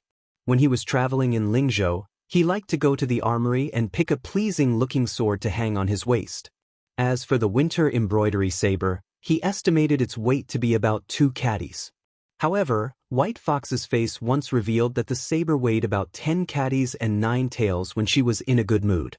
Su Fengnian did not have any strong points. He was born in Bailiang Palace and spent his childhood climbing up and down in the tide-listening pavilion of the Martial Library every day. He had seen the world, so he believed it immediately. As for the short and narrow spring thunder saber, it had never been unsheathed, and the face of the White Fox had never been mentioned. For Su Fengnian, it was a pity that it was neither big nor small. Su Fengnian raised his glass and said, "A toast to you." White Fox's face tilted its head slightly, but Su Fengnian knew that this meant that White Fox's face was inquiring. Hence, he replied with a smile, "I'm not thanking you for sending me back to Lingzhou. This is not a favor. I'll give you half of the gold-swallowing treasure tome and we're even. However, you've made me certain that there are masters in this world who can single-handedly overturn hundreds of bandits. Otherwise, my 3 years of suffering would have been in vain." White Fox's face continued to maintain that angle. Su Fengnian, who had a photographic memory, was not stupid. He took the initiative to explain again, "Whether you believe it or not, I have to tell you that there are masters like you in the prince's mansion, and there are bound to be more than 1 or 2. However, no one has ever shown their skills in front of me. It's probably because of Su Zhao's warning. This has led me to suspect that flying over eaves, vaulting over walls, and stepping on snow without leaving a trace is just a boast from Jianghu people." White Fox's face lowered her head and drank a mouthful of wine. Su Fengnian smiled and said, "Say it. When I come to find you, what do you want me to do?" White Fox's face, who was teasingly called the most beautiful woman in the world by him, revealed a smile for the first time. Very in line with his style, she went straight to the point and said, I want to enter the Tide Listening Pavilion and read half of the martial arts manuals in the world. Su Fengnian was startled and said, "What do you want to do? Isn't it boring to learn martial arts?" Back then, I refused to learn martial arts no matter what. I practiced in winter and summer. Perhaps I wouldn't be able to take a break for the rest of my life. How can it be more comfortable than being an idle playboy? White Fox's lips curled up slightly, but she did not say a word. Apparently, people who walked different paths could not make plans together. Su Fengnian frowned and said, "Just to become the most powerful master in the world?" White Fox's face looked at the spring thunder saber lying on the table and shook her head slightly. Su Fengnian asked, "Could it be that you want to become more powerful because you can't compete with others for a woman for the time being?" White Fox's face glanced at Su Fengnian with a strange look, as if she was looking at an idiot. Su Fengnian was at his wit's end. He decided to shut up and drink to drown his sorrows. He did not forget to ask the tavern keeper to warm 2 pots of the best and most expensive yellow wine for Old Huang. Old Huang's surname was Huang, and he only liked yellow wine. He was a strange person with a strange temper, just like White Fox's face. However, why was Old Huang not a master like White Fox's face? At the thought of this, Su Fengnian gulped down more wine. White Fox's face opened her mouth slowly and said, "I want to kill 4 people." Su Fengnian was stunned. "Is it difficult even with your superb skills?" White Fox's face looked strange again. Su Fengnian immediately knew that he was being an idiot again. He said self-deprecatingly, "All right, then they are the top 10 masters in the world." White Fox's face looked out of the window with a lonely expression, just like the autumn scenery. Not far from it. 2 of them are first pin masters, the top 10 masters in the world. The other 2 are probably more powerful, but half of them are not from the Liang dynasty. Su Fengnian slapped his thigh and said, "White Fox's face, you are awesome. I like heroes like you." Su Fengnian felt that he had accidentally revealed the secret of heaven. However, the beauty who heard the nickname White Fox's face only smiled slightly, as if she did not hate it. Instead, she found it interesting. Su Fengnian asked tentatively, "The Tide Listening Pavilion is not a place you can enter whenever you want. For as long as I can remember, almost every year there are so-called heroes of Jianghu who are like moths to a flame and then thrown into the wilderness. I have seen it several times with my own eyes, and they died miserably.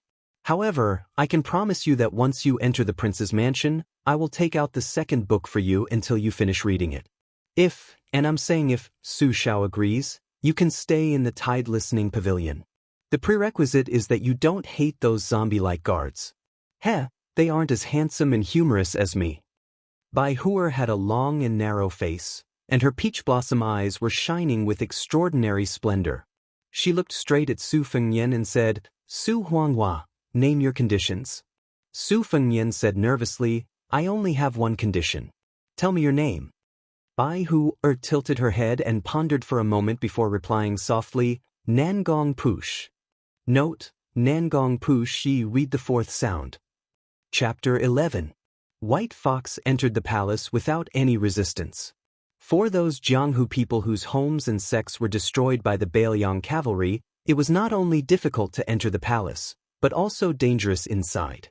Together with the martial emperor city, which was guarded by the 2nd in the world, and the sword tomb of the Wu family, which was full of sword immortals, it was known as one of the 3 most dangerous places.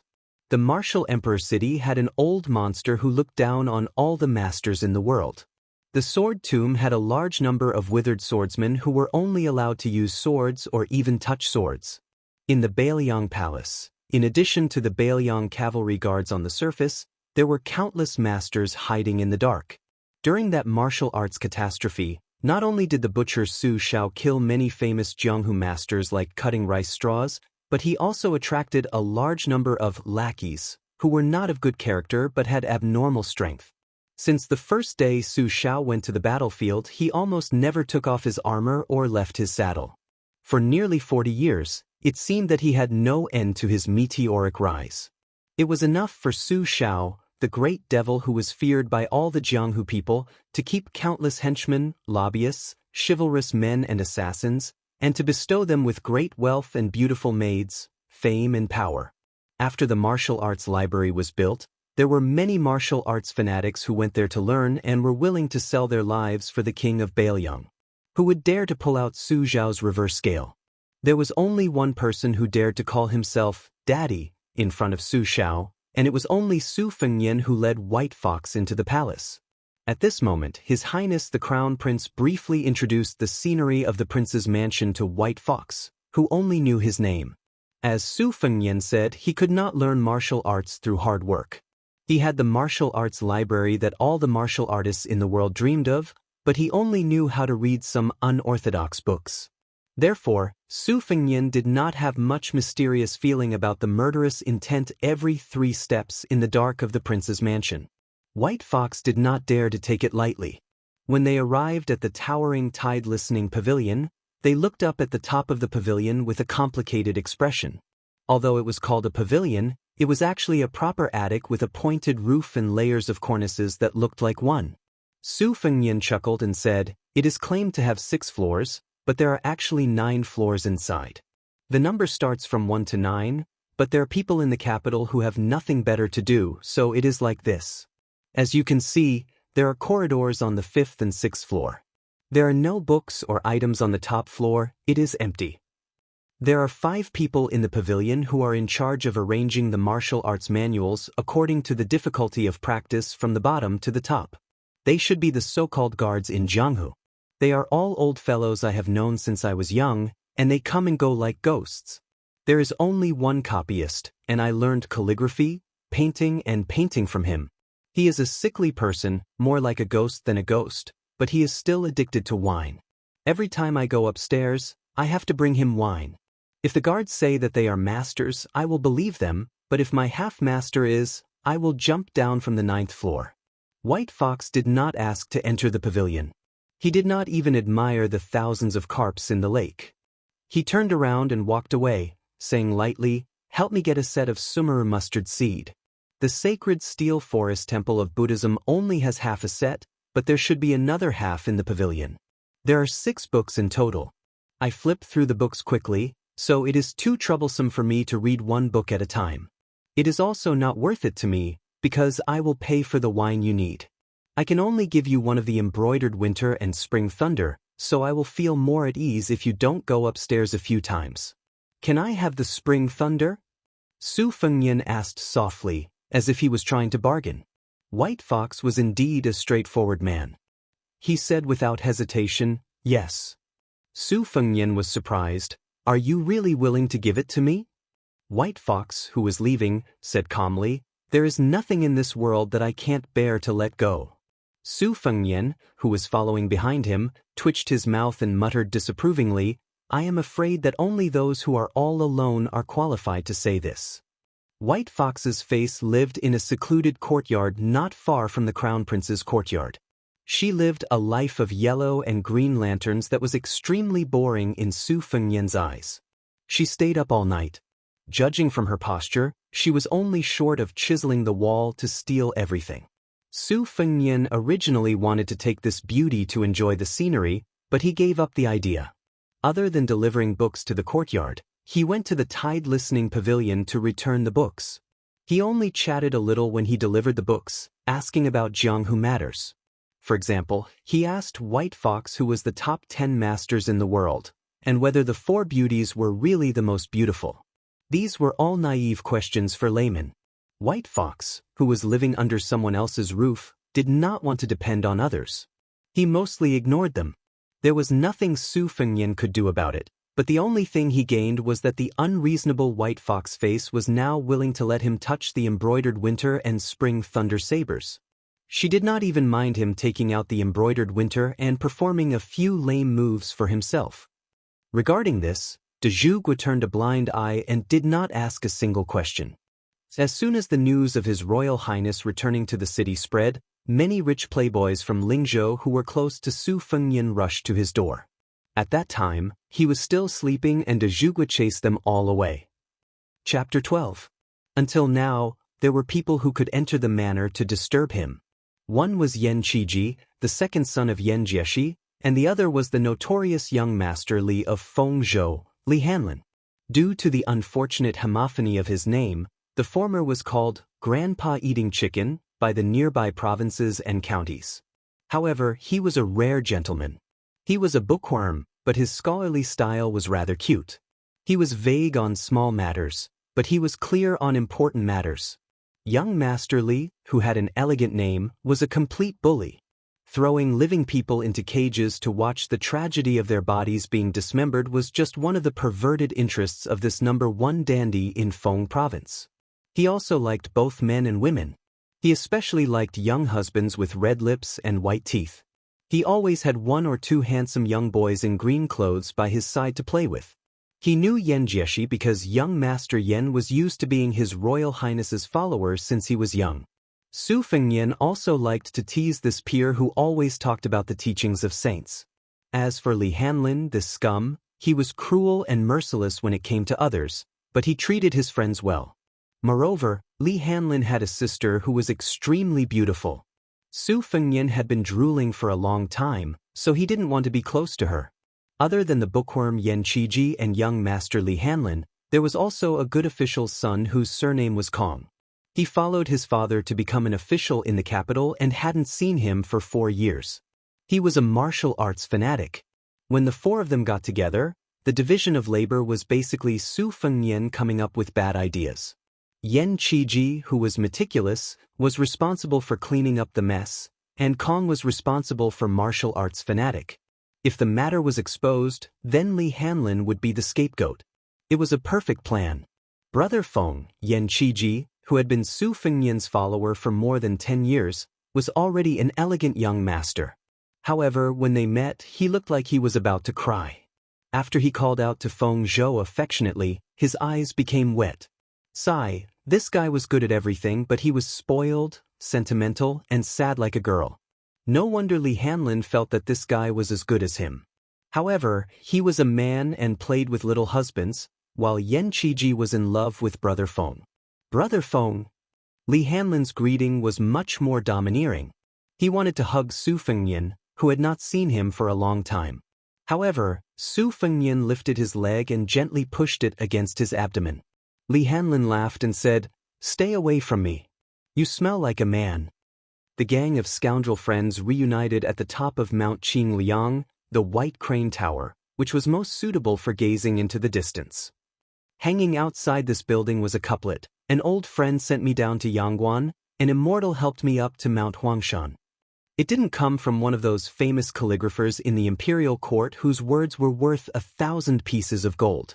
Instead, it came from the 8-year-old Su Fengnian. Now, it looked even more childish.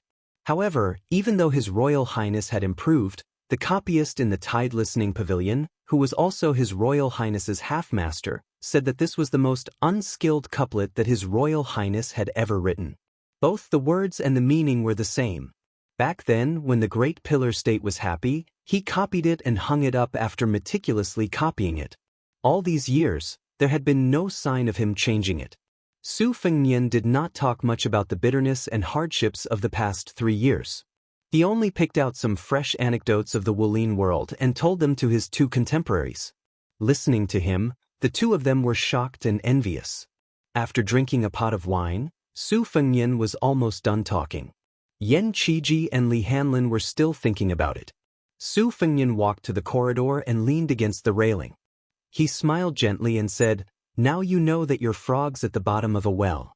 After I eat chicken, I'll definitely be able to read 10,000 books. I've also walked several thousand li. What about you, Hanlin?" The carefree Li Hanlin scratched his head and said, "Why don't you become a general in the future and kill 10,000 people?" Yan Qiji said disdainfully, "Brute." Li Hanlin stomped his feet and said, "Do you dare to say this to the Great Pillar State?" Yan Qiji was speechless and couldn't refute it. Su Fengnian suggested, "How about we go out for a ride?" Li Hanlin was the first to agree. He said excitedly, "Then you must go to the Purple Gold House. Yu Huakue has not received a single customer for the past 3 years because of you. Her reputation has been overshadowed by a new Huakue." Su Fengnian asked, "Did you bring any money?" Li Hanlin patted his bulging belly and said, "Did you see? This time, I stole 10,000 taels of silver from the secret room. For Brother Feng, I've sacrificed everything. When I go back, I'll accept being grounded." Yan Qiji said mockingly, "Look at you." Li Hanlin was thick-skinned. He laughed and said, "Then you should steal some. Not 10,000 taels, just 1,000 taels. Do you dare? You scholars only know how to talk on paper. When it comes to serious things like scolding and fighting, which time didn't Brother Feng and us do the work? Even if you strip a woman naked, you wouldn't dare to roll on her belly. How dare you say I'm useless?" Yan Qiji's face turned red and he snorted.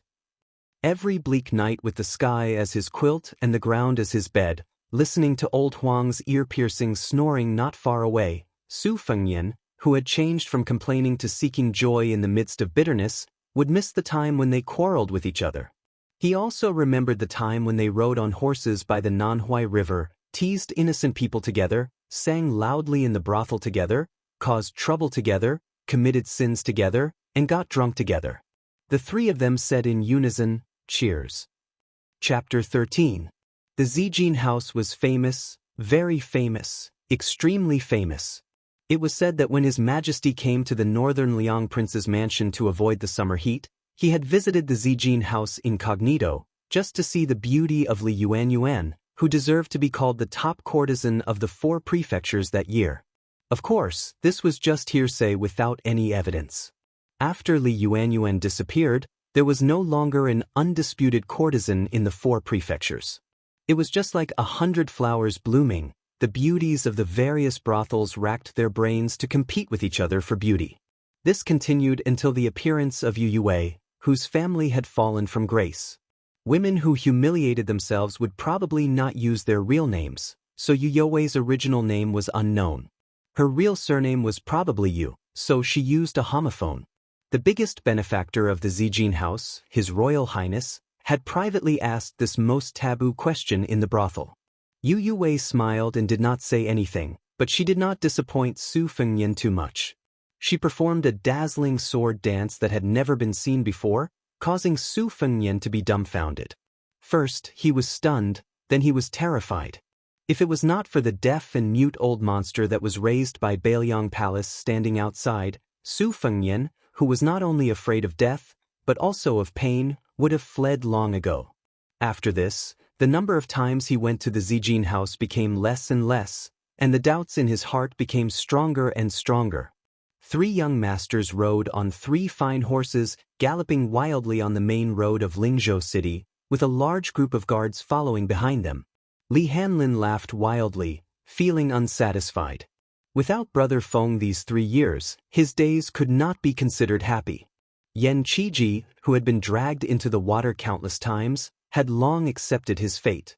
He tried his best to avoid pedestrians. Su Fengyan, the heavenly young master of the 4 prefectures, took the lead. He took off his Zijin crown and simply used a jade hairpin to tie up his hair. He gave up on the cumbersome sword, folding fan, jade bracelet, and so on, appearing even more elegant and handsome. He headed straight for the gentle land of gold and silver. The brothel keeper of the Purple Gold House was also a famous courtesan back in the day. Following the rise of the Purple Gold House, she was too lazy to show her face in public unless there were important guests. Today, however, she hurriedly dressed up and personally went out to welcome the 3 young masters who could do whatever they wanted. The 3 of them dismounted from their horses and handed the reins over to the big tortoise who had been waiting for a long time. Without needing Su Fengyan to say anything, the familiar Li Hanlin took out a banknote worth 500 taels and stuffed it into the neckline of the middle-aged brothel keeper, who was more charming than an entertainer. He laughed strangely and said, "Auntie Han, this young master has never tasted a woman of your age. Why don't you make an exception today? Big Mother Han, do you have the skills to take 10,000 taels of silver from here? This young master has heard that back in the day, you were the best at playing the flute." The brothel keeper stretched out a finger and gently poked Li Hanlin, who had a devilish look on his face. She smiled charmingly and said, "Oh, young Master Li is so elegant this time. As long as you don't mind an old cow eating young grass, Auntie Han will use all kinds of martial arts. Not to mention playing the flute, Even the guanyin sitting upside down on the lotus is very skilled. Although she was teasing Li Hanlin, the brothel keeper's eyes were always on Su Fengnian. Li Hanlin hugged Auntie Han's slender and flexible waist and entered the purple gold house with Brother Feng and Yen Shuchai. He laughed softly and said, "Auntie Han, you know my taste. This time I snuck out and didn't have time to bring my errand boy. Do you have a little husband who can train me well? As for you, I suggest you seduce young Master Yen. He is still a virgin. As long as you can torment him until his back hurts and his legs cramp, I will not only give you all the money I have, but also give you 5,000 taels of silver on credit. How about this business? Of course, don't forget to give young Master Yen a small red packet of 66 taels of silver after this." The brothel keeper, who was not young but was not yet old, said charmingly, "If I don't do that, the prefecture overseer will seal up my purple gold house. As for little husbands, there are a few who are about to debut. They are even more tender than girls. Their skin is guaranteed to be like Sichuan brocade and satin. I guarantee you will be 100% satisfied." Li Hanlin chuckled and said, "Then let's follow the old rules. His Royal Highness will go to Yu Huakui's place. I will find some fun myself. Auntie Han will find 2 artists who know how to dance for young Master Yen." She pretended to be resentful and said, "Young Master Li, don't you want to have a taste of Auntie Han's tongue?" Li Hanlin slapped her plump buttocks and said, next time, save your energy and then fight Auntie Han for 800 rounds. I must properly experience your 18 kinds of martial arts." Su Fengnian was not surprised by this. He went straight to the backyard and found a courtyard with a single door planted with banana trees. He pushed open the door and entered.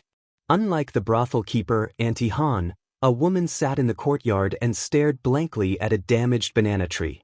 She was only wearing green clothes, and today was no exception. She obviously heard Su Fengnian's chuckle, but she still did not move. She was different from those courtesans who emphasized extravagance. She did not have a personal servant girl to serve her. She even cleaned the room and the courtyard herself. She was a maverick. Among all the prostitutes, she really stood out like a crane among a flock of chickens. On the stone table sat a white cat that was neither fat nor thin. Just like its owner's enchanting figure, it was not appropriate to add or subtract even a bit. The white cat overflowed with spirituality and had a pair of eyes that were as resplendent as rubies. When it stared at people, it made people feel that it was absurd and strange. The most clever thing was that this pet with snow-white fur was called Wumenyang. Su Fengnian sat beside her and said softly, "I just returned to Lingzhou and slept my fill. I immediately came out to see you." Yu Huakui stretched out her slender hand and stroked Wumenyang's head. The little girl said softly in a fit of pique, "Yu Wei is just a prostitute. How could she dare to have extravagant hopes? The first time, I only mustered up my courage and joked about asking His Royal Highness for the status of a concubine. That person made a series of bad moves during the conversation, and I slaughtered a large dragon. The second time, it was just a sword dance, and that person didn't dare to stay in this courtyard any longer. I just don't know what kind of trouble will come up this time. That person won't come again." It was the hardest thing to enjoy a beauty's grace. Su Fengnian said angrily in an indignant tone, "That guy is really a good-for-nothing. He's as timid as a mouse and as petty as a bug. Miss, you don't have to get angry over this kind of person. The next time you see him, just give him a good beating." The corners of Yu Youwei's mouth curled up slightly, but she deliberately put on a straight face and said, "Oh, then may I ask where young master is from? What's your surname and name?" Su Fengnian said shamelessly, "Unfortunately, my surname is Su and my name is Fengnian. I have the same name as that bastard, but I'm thousands of miles better than him. Even if Miss said you wanted to be a concubine, he would immediately carry you home in a palanquin with 8 carriers carrying gongs and drums." Yu Yuwei finally turned her head to look at Su Fengnian. However, this beauty with limpid eyes didn't have much joy in them. She continued to look at Ba Jiao. "It's too late. I'm going to Chuzhou tomorrow. That's my hometown. I won't be coming back." Su Fengnian cried out in alarm. Yu Yuwei retracted her gaze and stared at Wu Mainyang, who was relying on her for survival. She said bitterly, You regret it, don't you? But there's no medicine for regret in this world. Su Fengnian remained silent and frowned. Yue lay on the stone table and murmured, "His Royal Highness. Look, Wu Meinyang is looking at the wall." Chapter 14. Su Fengnian followed the white cat's line of sight and turned his head to look at the low wall. There wasn't much scenery. He rubbed his cheeks and said, "When people outside the wall hear the beauty on the swing laugh, they feel helpless. But I've already walked into the wall. Why did you sneak out? Wouldn't that make people feel even more helpless?" Yue smiled and made a playful face. "You deserve it." Su Fengnian was stunned. He had known her for a long time, but he had never seen her so lively. In the past, she was always as quiet as water, unperturbed. Su Fengnian mistakenly thought that she would remain calm even if Mount Tai collapsed in front of her eyes. He also never thought that she would really become a beautiful concubine of a rich family. She was the most moving duckweed. If she became a plump banana in the courtyard, perhaps she wouldn't be so lively anymore. In his heart, Su Fengnian cursed himself for being an art-farer who had learned all the bad things from his ruffian father. This old man had purposely placed a book he had written, Half a Lifetime on the Horse, in the tide-listening pavilion. He had placed it next to the famous works of the art of war. What a shameless fuss! She held Wu Meinyang with both hands and asked with her head bowed, "Fengnian, I'll dance with you for the last time. Do you dare to watch?" Su Fengnian suddenly felt a sense of lofty aspiration. "Why wouldn't I dare?" Yue said softly, "There's no medicine for regret in this world." Su Fengnian smiled. "It's worth it even if I die." After the time it took to drink a cup of tea, Yue walked out. She was magnificent and beautiful. She danced with the sword in an extremely unconventional way. The red silk wrapped around her hand and the end of the sword was tied to the end. In an instant, the courtyard was filled with sword light. Last time, a zither girl was invited to perform the song, riding out of Liangzhou. This time, she personally sang the song, looking at the city wall.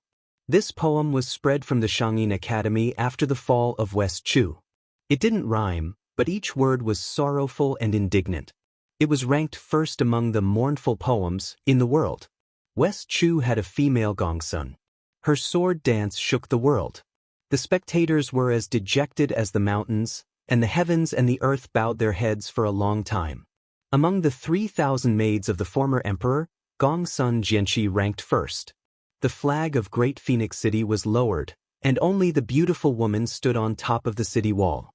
180,000 people had taken off their armor, and there wasn't a single man left in the country. Just now, Wu Meinyang was looking at the wall. Then who was it that was looking at the beauty standing on top of the fallen city walls? The song ended. The long sword flew out with a murderous aura, aiming straight for Su Fengnian's head. She seemed to have heard the dying man's last words. 10 fingers peeling green onions. How good would it be if you could just talk with my hands without mentioning the sword? In that instant, Yue's delicate hands trembled, but her sword had already pierced out. There was no medicine for regret in this world. The poem, Gazing at the City Wall, was written by Yue's father for her mother. At that time, the father and daughter were wrapped in the tide of refugees. When they looked back at the city wall, there was only a delicate figure. Not long after her father returned to Xianxia Academy, he died of depression. Her real name was Yuxuanji, so she traveled a long distance to Lingzhou. First, she learned the most authentic Fengzhou accent, then became the most unbearable prostitute in the 3 religions and 9 schools. Fortunately, she was beautiful and was trained to be a courtesan from the beginning. She did not have to do the disgusting sex business. Then, naturally, she met His Highness the Crown Prince, who liked to flirt with women. They spent most of their time playing chess. This butcher's son was really unlike his father. He didn't know any martial arts. He was lustful, but he wasn't lustful. He didn't even mind telling her that many of his poems were bought with money from scholars to keep up appearances. Yuxuanji only learned the basics of Gongsuan's sword dance, but she was confident that it was enough to kill Su Fengnian. The premise was that there were no lackeys of Bailiang Palace standing outside the room. She did not get the chance to kill him for 5 years. Then, Su Fengnian disappeared for 3 years. In another half a year, it would be his mother's death anniversary. Yu Xuanji was prepared to leave everything behind and guard the tomb for the rest of his life. But he came back, and there were no bodyguards guarding the entrance of the courtyard. Was this the will of heaven? She asked him if he dared to watch the sword dance. He said that death was worth it. Assassinating His Royal Highness, the most beloved son of the Pillar State Su Shao, she must die. No one in the world could survive after doing such a thing. Well, there was a companion on the road to the netherworld. When the time came, he could beat and scold her as he wished. Yu Xuanji could not bear to watch anymore. There was a clang. The sword that was an inch away from Su Fengnian's forehead broke into two. Yu Xuanji opened her eyes in a daze. She did not know when, but there was a woman in a white robe in the courtyard. Even she had to praise her beauty. Failed the assassination? Yu Xuanji did not know if she was sad or lucky. She still had a sword in her hand, which was originally meant to kill herself to escape the humiliation. She raised her hand and was ready to slit her throat and die a clean death. Unfortunately, Wu Meinyang was going to become a stray cat. That man also said that when the snow covered the ground, standing in the tide-listening pavilion of the prince's mansion, one could see the most beautiful scenery. How beautiful was the most beautiful? Without Su Fengnian saying anything, Yu Xuanji, who was determined to be a dead man, was grabbed by the peach blossom-like woman with one hand and snatched the sword away. With a casual toss, she cut off a large piece of banana leaves. That was not enough. She hit Yu Huakuei's abdomen with her knee, making this pitiful beauty bow like a shrimp. Su Fengnian wanted to mutter, "Why does a beauty have to make things difficult for another beauty?" But after witnessing the ruthlessness of the white fox's face, he tactfully kept his mouth shut. Then he saw the dazed Yu. Although Su Fengnian was certain that he would not die here, he could not help but want to curse her, "Bitch!" and then rush up to her and give her 17 or 18 slaps. But he thought to himself, a little impatience will spoil the great plan of sharing the same bed. He exhaled a mouthful of foul air. Outside the 4 provinces of the cold land, it was easier for Su Fengnian to die than to live. But in the cold land, it was much more difficult to die than to live. You bunch of assassins are like carps crossing the river. Do you really think that my father, who is the pillar of the country and the king of Bailiang, is an embroidered pillow? Moreover, Su Fengnian had experienced the hardships of being at the bottom of society for the past 3 years. His mind had matured a lot. Back then, he was only puzzled by Yu Huakuei's inexplicable sword dance. He was now hanging out with his father, Yuan Zuozong, and a group of first-class martial artists who had walked on the battlefield every day. His Royal Highness did not know martial arts, but even if he had never eaten pork, he had seen pigs run. When he returned to Lingzhou, he had made up his mind to take the risk and confirm what medicine Yu Yuwei had in her gourd. If it was an aphrodisiac, that would be the best. He could take it home and enjoy it. If it was a poison, he could survive it. But as for the result, what else could a man who had suppressed his anger for 3 years do to a beautiful woman who he wanted to pounce on in her sleep? The only unexpected thing was that the one who made the move was White Fox's face. She was not the most powerful and domineering master in the residence that he had told his father in advance. Of course, looking at the situation, even if White Fox's face was not that high, it was quite high.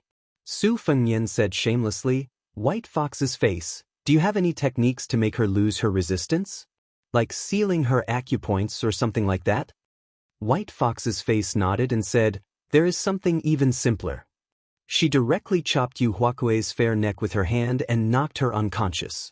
Su Fengnian's face stiffened. He ran over to check her breathing. After confirming that she was not dead, he sneered proudly.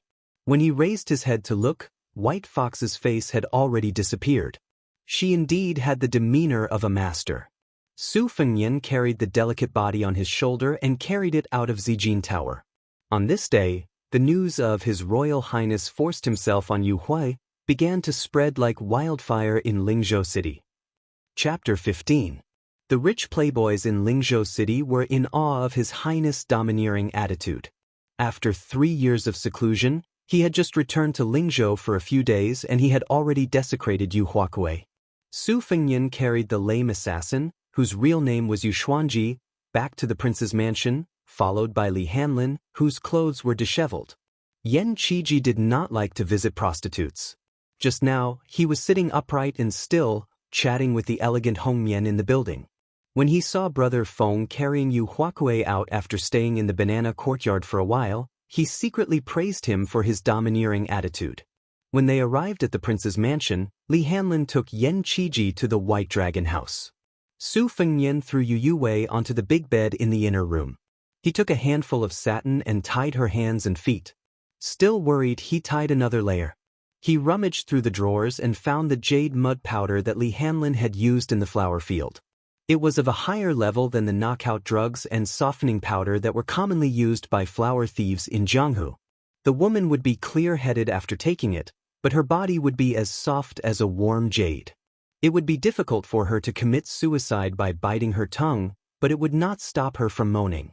After melting it in a wine cup, he pried open Yu You's mouth and poured it in.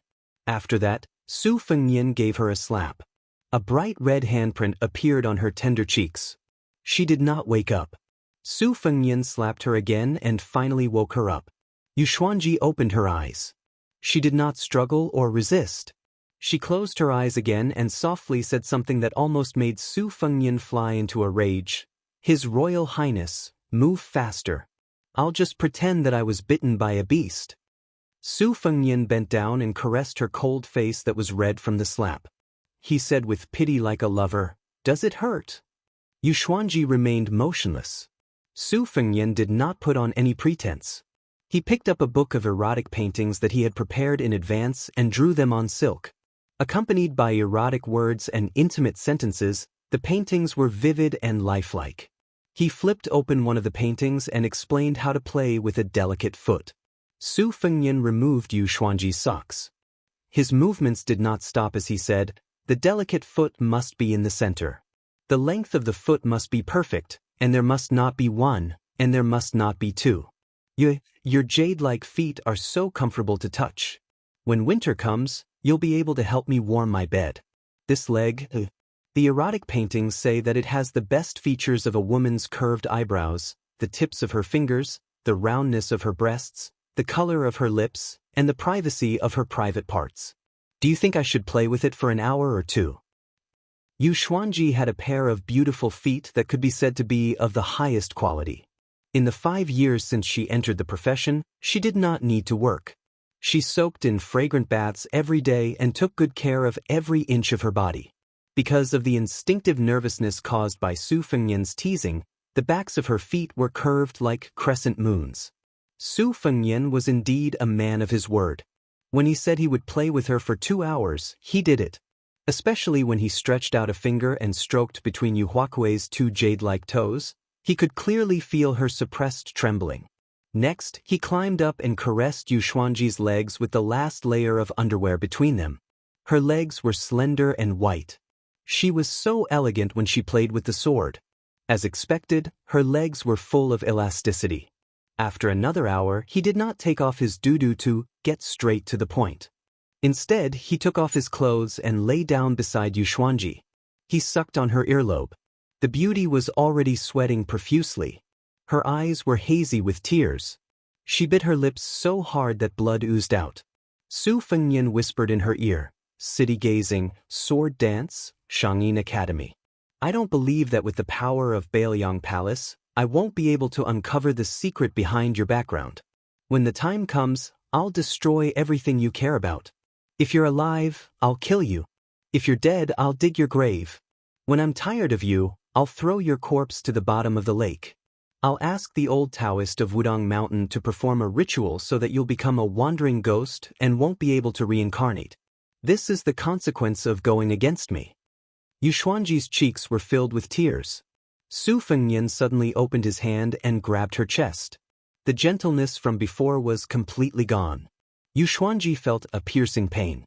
Su Fengnian smiled sinisterly. "I'm kind enough to sell you medicine for regret. As long as you're willing to serve me until the day you're old, I'll promise you that you'll still be Yu Yue. I don't care if you're the orphan of the old officials of West Chu or a rebel trampled by the Bailiang cavalry. I won't look into it. Everything will be fine. You can be my canary. In this world, Is there a cage more beautiful than Bailiang Palace? Yu Xuanji sobbed. Su Fengnian suddenly said, I remember now. There's also that Wu Meinyang. What a lovable little thing. How pitiful and sad. She's about to become food for the wild dogs. I'll get up now and go to the banana courtyard to pick her up. I'll chop her up in front of you and throw her to the hungry wild dogs. Yu Xuanji fainted. Su Fengnian was speechless. She fainted just like that? There's still more vicious medicine in my plan that I haven't revealed yet. I'm not done yet. Su Fengnian pinched 2 pinches of the pink jade pigeon. It was very satisfying. However, Yu Huakue was as stiff as a corpse. After touching her a few times, Su Fengnian lost interest. If it was just a beautiful body, Su Fengnian could have as many as he wanted. He sat up, put on his clothes and looked down at Yu Yue who was sleeping. The resentment in Su Fengnian's chest and the viciousness in his eyes faded a little. She's just a silly girl. It's not strange. Isn't there a Princess Taiping in the residence? Su Fengnian covered her head with a quilt. His Royal Highness had a scale for the beauty of a woman in the world. 100 copper coins, 1 tael of silver, was the limit. 60 copper coins was the average. Only those above 80 copper coins could enter Su Fengnian's eyes. In his opinion, White Fox's face could be worth 95 copper coins. He originally wanted to rate it as 1 tael of silver, but he felt that it was inappropriate. He had to leave some for himself. Jiang and I was worth 90 copper coins, but she could become more beautiful in the future. Chapter 16. Yu Yue in front of him was 86 one, which was about the same as his elder sister. There were not many beautiful women and maids in the residence who were over 71, but they were not few either. Using His Royal Highness's terminology, it was not a technical job. Su Fengnian did not practice martial arts, but he did not dare to indulge in excessive sexual desires. He was very selective and would rather go without than have something substandard. His character was elegant. Su Fengnian busied himself for 4 hours. After eating some warm pastries in an exquisite food box, he regained his strength. He sat by the bed and slapped Yu Huakue awake again. He said coldly, Do you want to eat buns made with Wu Meinyang's meat? Yu Xuanji finally cried hoarsely.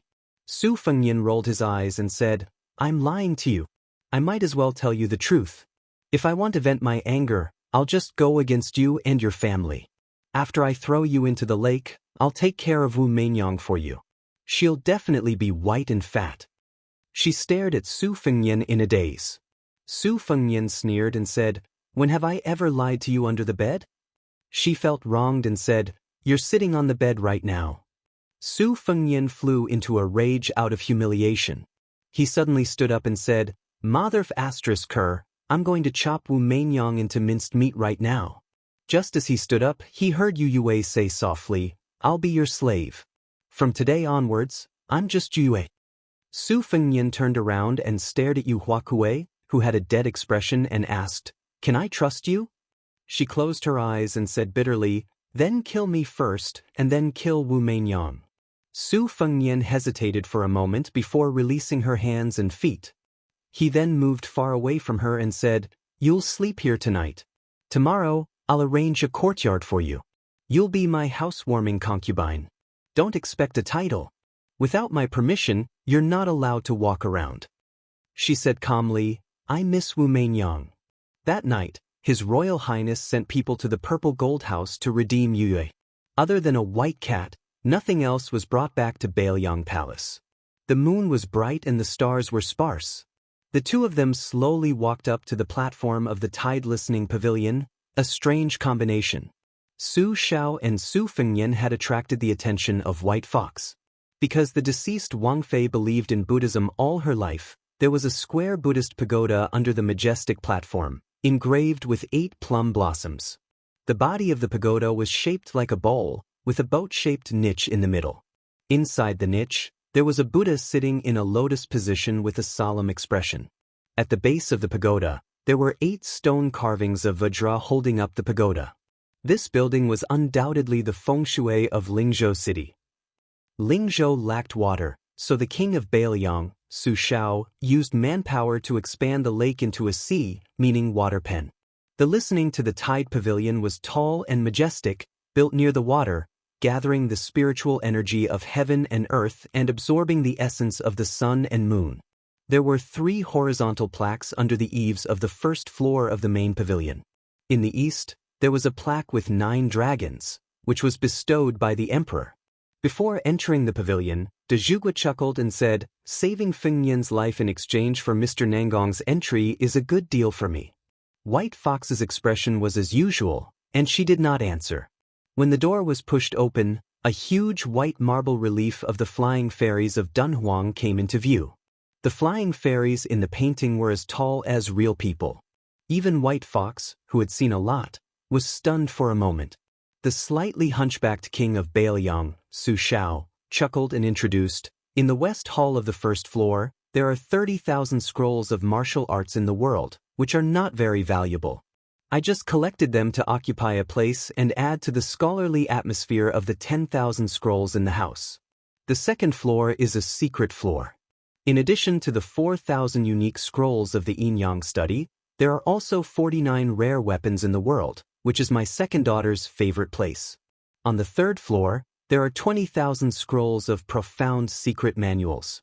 On the fourth floor, there are some rare stones and antiques collected in the secret floor. Fengnian always scolded it for being stinky. The fifth and sixth floors are where the Jianghu heroes who risked their lives to sneak into the king's mansion are after. I believe that ordinary masters will not be able to understand anything further. As for the top floor, it is empty. Mr. Nangong, if you want to climb up and look into the distance, you can go to the White Crane Tower at the top of the mountain." White Fox's face understood the meaning of de Zhugua's words and nodded. Su Shao narrowed his eyes and smiled. "Then let's go straight to the 5th floor?" White Fox's face shook her head and finally said, "After going up, I may not be interested in the 60,000 scrolls on the lower floors anymore." Su Shao was not surprised. He laughed and walked up the stairs alone, disappearing into the shadows. White Fox's face stood in front of the jade screen with 2 sabers embroidered on her waist. She was in high spirits. De Zhugua arrived at the 8th floor. The bamboo scrolls and ancient scrolls were scattered all over the floor. There was a long red sandalwood table with a flickering candle lamp on it. There was a green gourd with wine in the corner. A red string was tied to the mouth of the gourd and a skinny arm. The man sat on the floor with disheveled hair. His face was as pale as snow, and there was a touch of light red between his eyebrows. If one looked closely, it looked like an upside-down red phoenix eye. He was dressed in a linen robe and sat barefoot with his legs crossed. De Zhugua Su Shao picked up a dozen bamboo scrolls and put them neatly. Only then did he have a place to sit down. He apologized, "I came in a hurry and forgot to bring wine. I'll ask Fengnian to make it up later." Su Shao was obviously used to the weirdo's silence and said to himself, "I can't sleep well without a real Grandmaster Master in the king's mansion. I hope this Nangong Poosh doesn't disappoint me. Speaking of which, it is strange. Spies have been investigating for half a year and have not been able to dig up this person's background. It seems that he can only be someone from Northern Han. Ishan, what rank do you think his current strength is?" The skinny man opened his mouth, his voice like metal and stone. "Secondary 1st rank. He has cultivated in the pavilion for 10 years, but there is no one above him." De Zhugua clicked his tongue and said, "Fengnian has picked up a treasure." The sickly man picked up the gourd and poured out the wine.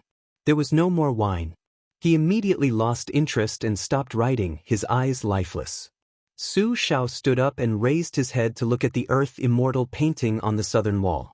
With his hands clasped behind his back, he frowned and said, "Ishan, Fengnian will soon be 20 years old. For the ceremony, you should present him with a courtesy name." The man thought for a moment. "Su Fengnian, courtesy name Tianlang." De Zhugua Su Shao suddenly burst into unbridled laughter, rather proud of himself.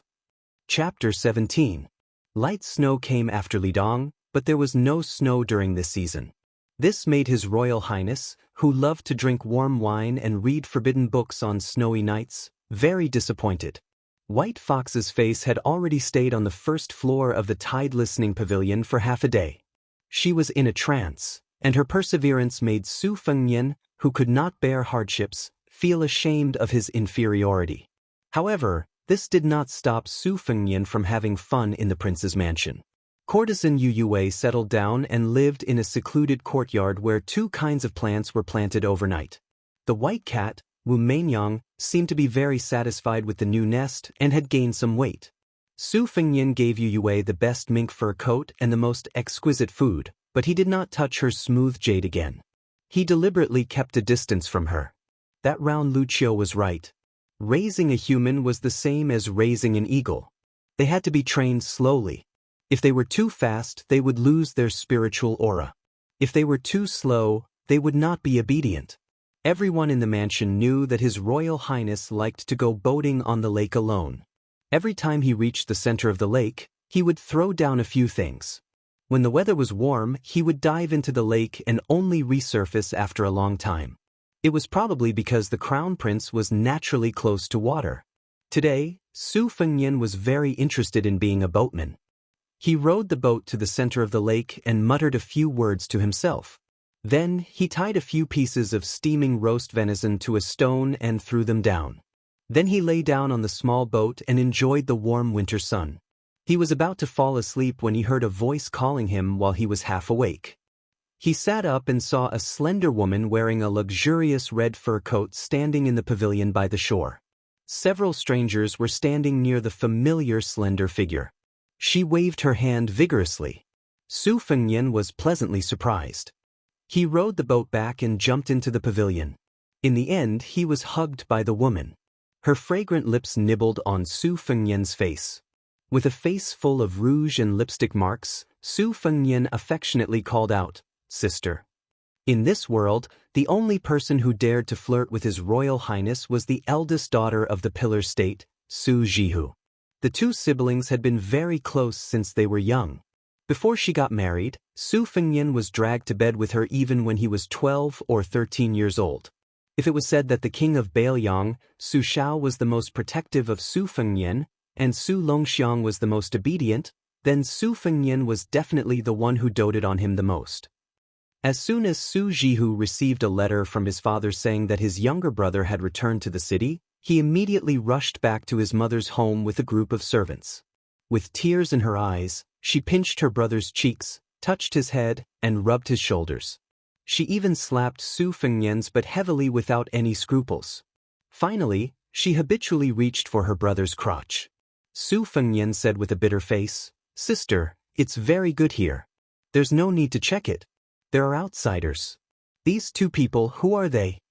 In the pavilion, other than the maidservants and nannies who were frightened by Su Jihu's ruthless and strange style, there were also two outsiders. They were both outstanding and handsome. One wore a green robe and held a sword, handsome and elegant. The other was tall and sturdy, with a face full of righteousness. Su Jihu smiled sweetly and pointed, "This is Cui Gongzi of the Cui family of Qinghe. His swordsmanship is outstanding." On the way, Sister met some bandits who didn't know their place. It was Cui Gongzi who led the family troops to chase them away. This is Jin Gongzi, chivalrous and righteous. He is very famous in the Guanzhong area. They are both sisters' benefactors. The two bowed together and said, "Greetings to His Royal Highness." Su Fengnian smiled and said, "Since you are my sister's benefactor, then you are my benefactor as well. Do you have any martial arts techniques that you want to practice? There are quite a lot of books here. I'll get someone to bring you a few." The elegant-looking Cui Gongzi's eyes were burning, but he concealed it well and evaded. The wandering hero Jin Gongzi, on the other hand, was not interested. Su Fengnian scolded, pretentious, and stupid in his heart, but his expression was still warm. He said a bunch of polite words. Su Jihu did not find it boring. In her eyes, her brother was the most perfect. Even when he fell flat on his face while learning from a horse, it was still a very elegant posture. Su Fengnian waved his hand and called Jiang and I over. He had her lead the two Gongzi to walk around the mansion. Then he dismissed all the servants, leaving only the sister and brother who had not seen each other for many years. Su Fengnian said bluntly, "Sister, this Cui Gongzi's appearance is not bad, but his heart is not good. He is the same kind of person as me. Don't be cheated of your money and body." As for that Luobao, he is either really stupid or very shrewd. He is not a good person either. You can play with them, but don't use your true feelings. Su Jihu stretched out a finger and pointed at Su Fengyan's forehead. She smiled charmingly and said, "Do you think I need you to teach me? When it comes to men, I only need to glance at them to know whether the bird in their pants is big or small, good or bad." Su Fengyan held his sister's hand and picked up a tribute yellow mandarin. He peeled it and gave the sister and brother half each. Su Fengyan threw a piece into his mouth and said, "Your sister seems to be in good shape. Elder sister seems to have gained some weight. That's good. If you've lost weight, I'll go to Jiangnan Dao and start a massacre." Su Jihu suddenly burst into tears without any warning. Su Fengyan thought that his sister had been bullied over there. He gritted his teeth and said, "Sister, tell me, who made you unhappy? I will bring people to kill them." Su Jihu wiped her tears and stopped crying after a long time. She pulled Su Fengyan's hand and looked at the calluses on his palm and fingertips. She choked with sobs again. "I know that your 3 years of travel have not been easy. In the past, you would not have been willing to swallow an entire piece of mandarin. Even if I was willing to tear off the shredded mandarin, you might not have been willing to eat it. I have never had to worry about food and clothing, so how could I have suffered? Even if I was a widow who had been stabbed in the back, to me, it was nothing more than an itch. But you have traveled for 3 years and traveled thousands of miles on foot. I don't even dare to think about it. What a heartless father. I will find him and settle the score. If he doesn't love you, you can follow me to Gangnam-do. It is rich and the girls are beautiful." Chapter 18. Su Fengyan made a pig's face, which made his sister laugh. He laughed and said, "Sister, I'm not a child anymore." Su Jihu hugged Su Fengyan and pressed his head against her chest, which all Gangnam-do men coveted. She snorted and said, "Even if you're not a child, you can still sleep with me. Don't even think about running away tonight." Su Fengyan said shyly without any sincerity, "Sister, that's offensive." Su Jihu twisted her brother's ear and threatened, "Do you believe that I won't tell everyone about your heroic deeds of wetting the bed when you were 8 years old? Also, you were lying on the same bed as me when you were 12 years old. Every time you woke up in the morning, your hand would be on me." Su Fengyan glanced at his sister's chest from the corner of his eyes. He wanted nothing more than to dig a hole and crawl into it. He said flatteringly, "Sister, let's not kill each other, okay? Come, let me massage your shoulders." Su Jihu, who was enjoying His Royal Highness's skillful massage, squinted her eyes and looked at the lake. She sighed and said, "When you came back, Huang Man left. I don't know if it's because I left, but that girl came. The 4 of us never had a reunion." Su Fengyan asked, "Sister, when it snows, do you want to go to Wudong Mountain and enjoy the scenery?" Su Jihu smiled and said, "Since that heartless coward asked for the heavenly Tao, I'll just let him be alone for the rest of his life. I'm not so shameless as to beg him. If you didn't mention it, I would have forgotten that there was such a person." Su Fengyan said, "Oh, and didn't touch on the pot that didn't boil." Su Jihu fiercely kissed Su Fengyan's face and sweetly said, "Elder sister is narrow-minded and has a narrow vision. Therefore, as long as younger brother is around, all men in the world are vulgar things that cannot be seen." Su Fengyan pretended to be sad and said, "It's a pity that we're siblings." Su Jihu twisted his ear and scolded him, "Stupid. When a woman got married, it was like spilled water. There was heavy snow during the heavy snowfall. No matter how reluctant she was to leave, half a day of reunion passed by in a flash." Her sister, Su Jihu, finally decided to return to Gangnam-do. She said that it was snowing and that she would not be able to bear to leave if she did not leave now. That day, Su Fengyan sent him off for 30 li on horseback, and then rode alone back to the city. Returning to the Wang Fu, Su Fengyan, who was in a bad mood, called his maidservant Jiang and I and concubine Yu Yuwei to the lakeside pavilion to admire the snow. The surface of the lake had long been frozen, but heavy snowflakes continued to pour down, covering the vast expanse of white land. Su Fengyan shook his head, stood up, and drank a mouthful of warm wine to warm his stomach. He muttered something that no one understood. "Old Lake Kuei, don't freeze to death at the bottom. Su Fengnian turned to look at the tide-listening pavilion across the lake. White Fox's face had not shown up for a long time. Inside, she was reading the vast martial arts scroll. Was she well? Finally, he looked in the direction of Mount Wang. Su Fengnian did not understand those martial artists who spent their whole lives pursuing the great realm of martial arts. As for those lunatics who pursued the illusory and supreme way of the heavens, he did not understand at all. He only knew that if that young Daoist who rode the green ox was willing to nod his head, his sister would be happy.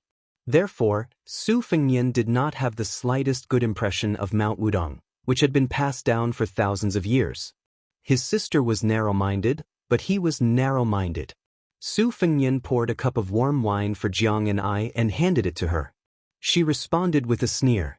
It was true that she was the princess of a fallen country, and her master even said that she was the favored one who carried the world's fortune. However, in Bailiang Palace, she was only a female servant.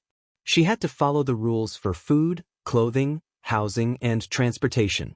Therefore, she shivered in her thin clothes and glanced at the fog of wine several times. Su Fengnian mocked, "You want to drink wine, but you don't want the one I gave you. You can't take it yourself either. You and I are both tired. I'm just a good-for-nothing prodigal. If you have the ability, go assassinate His Majesty the Emperor or my father. What kind of hero are you to make life difficult for me?" Jiang and I said coldly, "I'm just a weak woman. I only have a handful of divine talismans. I can only kill you. If I don't kill you, who else can I kill?"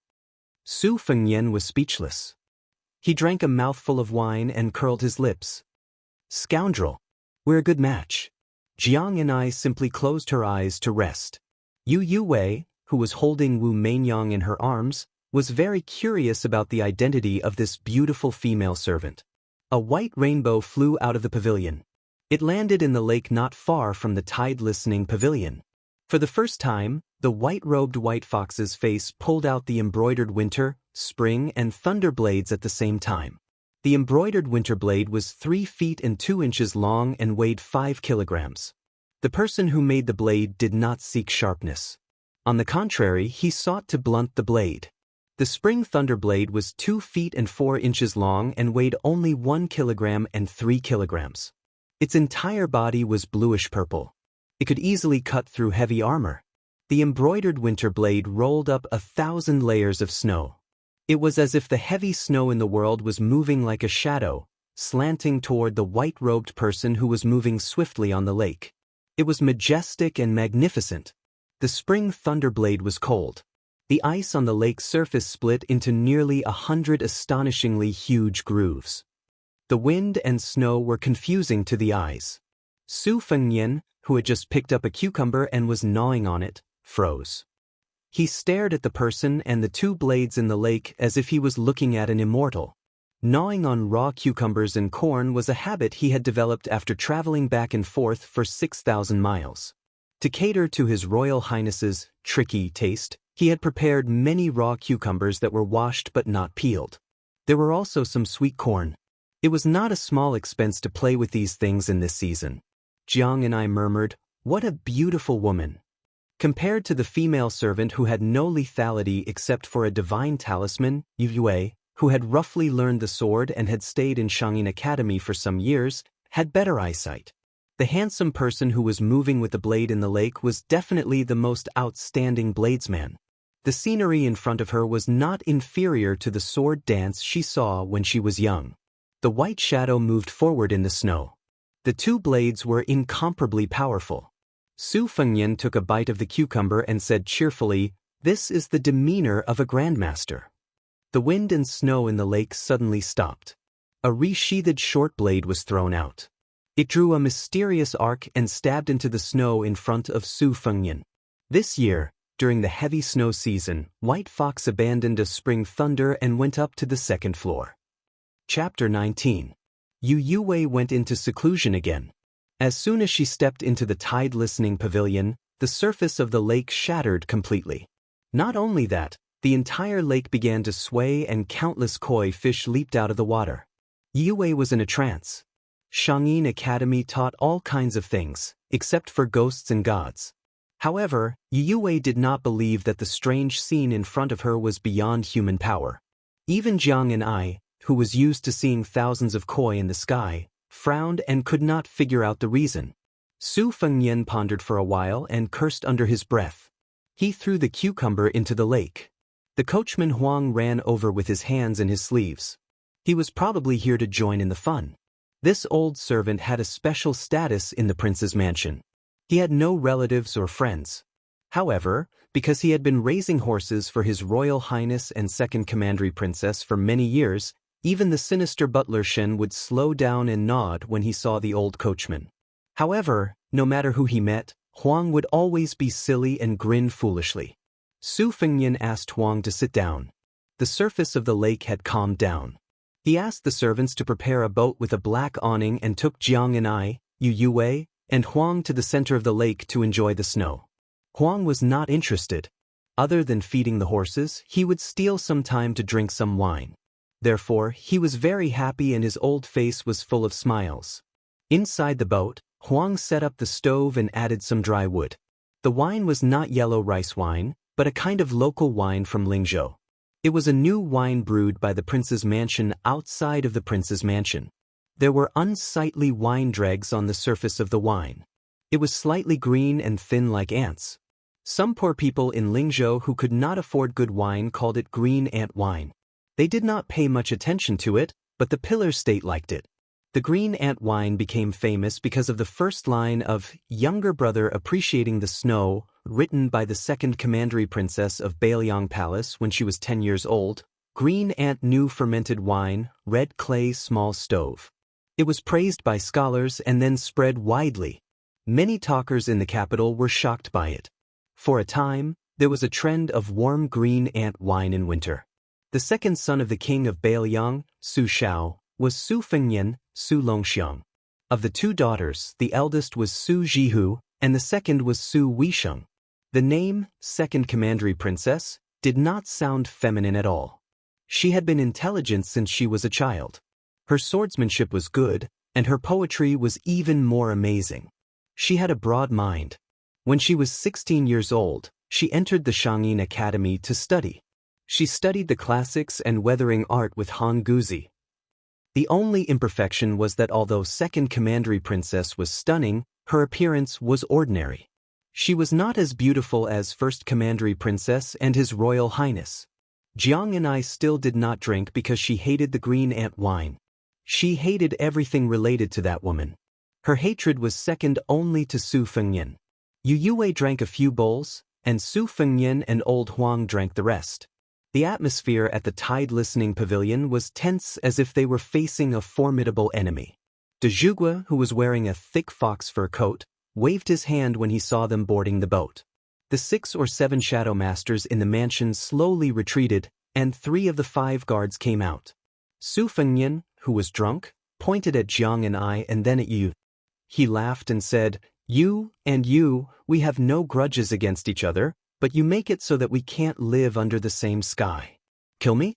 Sure, Jiang, and take out the divine talisman and I'll let you stab me. I'd like to see if my Wuxia armor is sturdier or your dagger is sharper. Why don't we make a bet?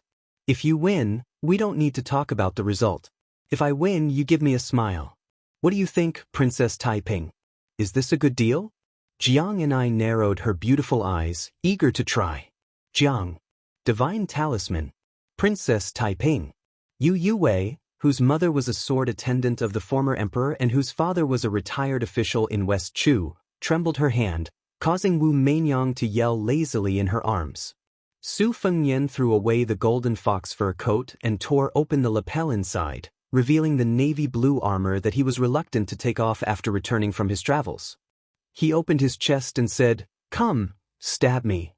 Jiang and I was hesitating, waiting for an opportunity like a leopard cub. Old Huang was not worried about bleeding.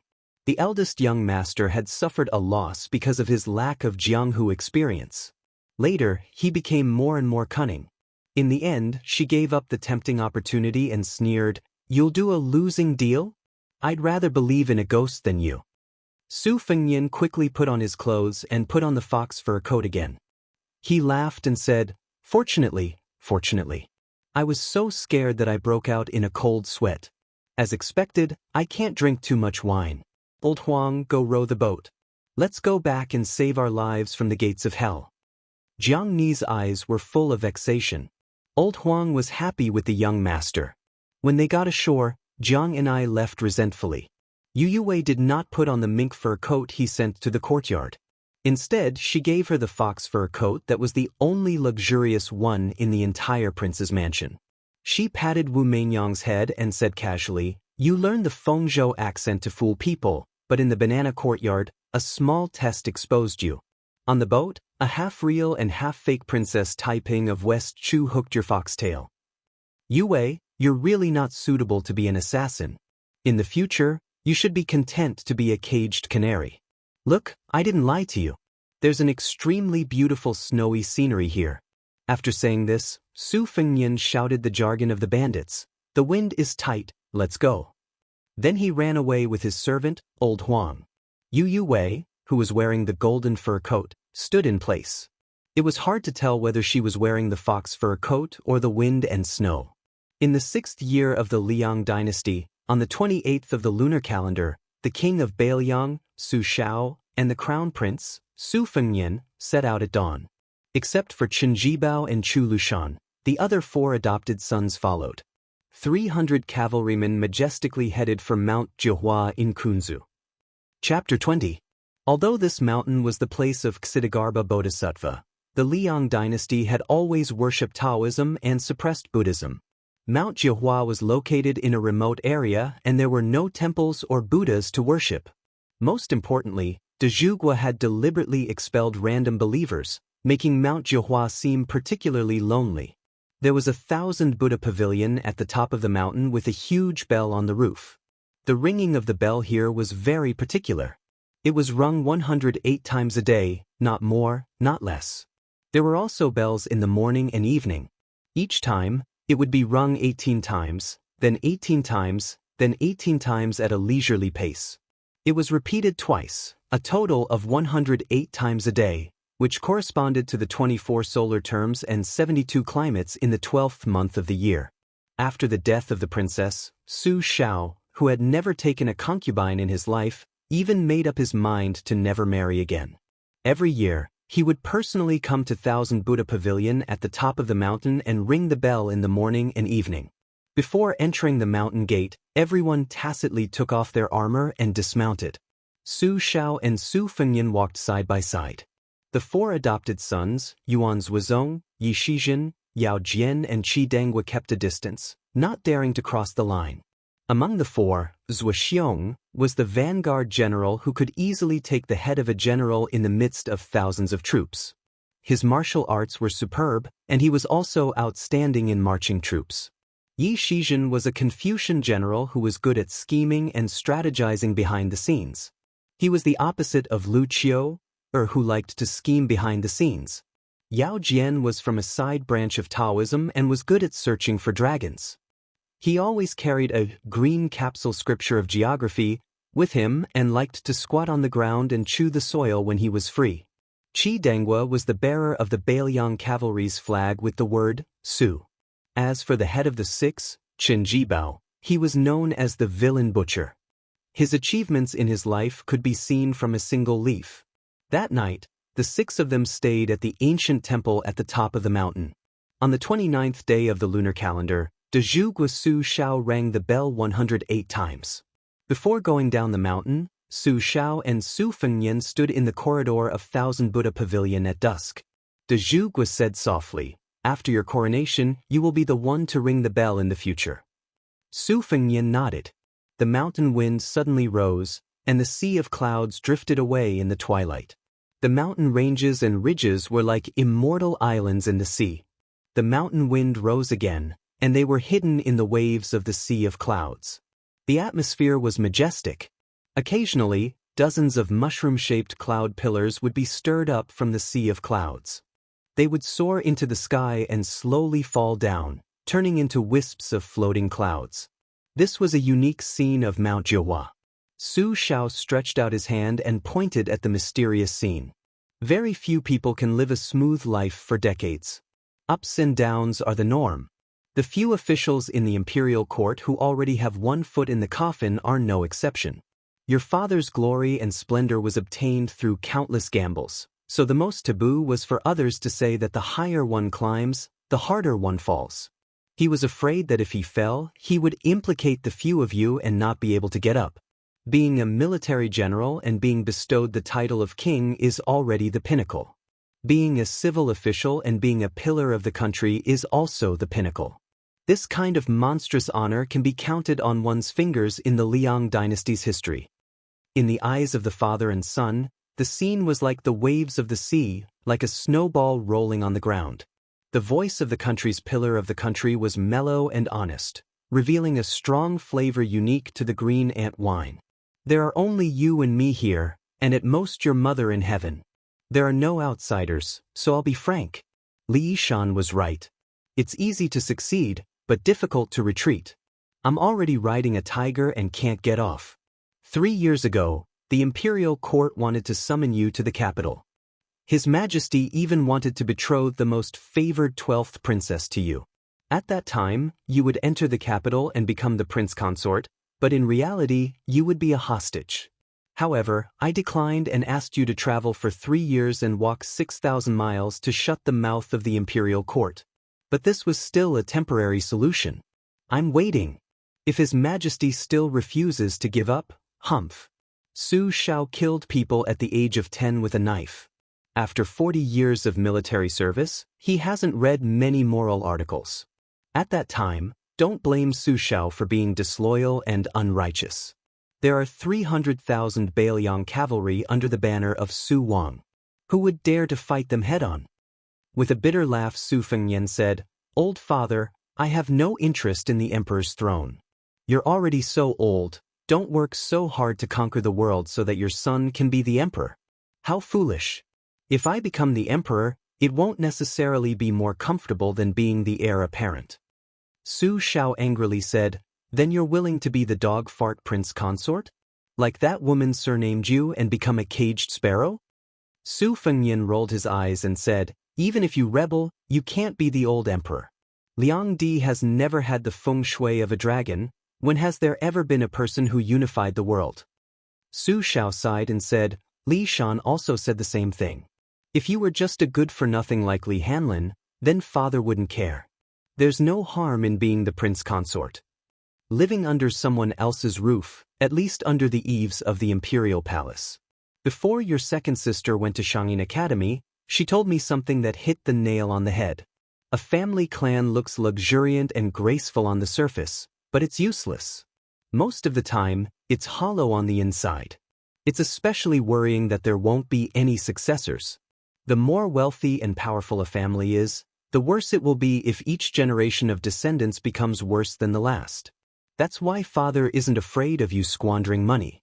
But Feng Yan, you've given father a huge problem. Tell father, do you have any plans to hold the Bailiang command seal in the future? When the time comes, your second sister will be the military advisor, and Huang Manor will charge and break through enemy lines for you.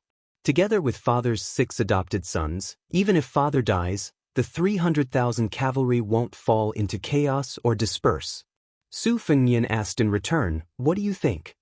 Su Xiao shamelessly said, "Father is already so old, and it wasn't easy for him to accumulate such a large family fortune.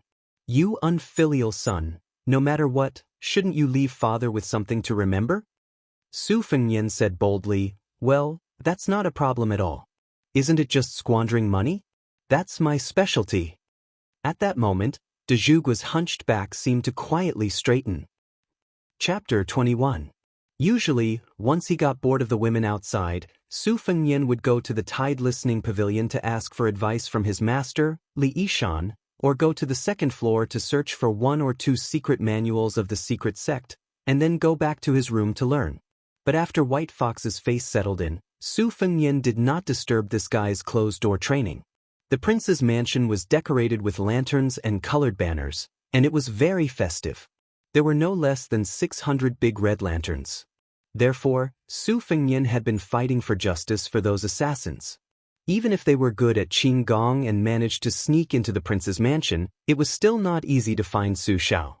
With so many twists and turns, those with poor patience would probably jump up and down and curse. In the first month, there was an endless stream of visitors with expensive gifts, but those who were qualified to present gifts to the Great Pillar State could be counted with one's fingers. Most of them could not get past housekeeper Song Yu, and then most of them were stopped by housekeeper Shin Chun.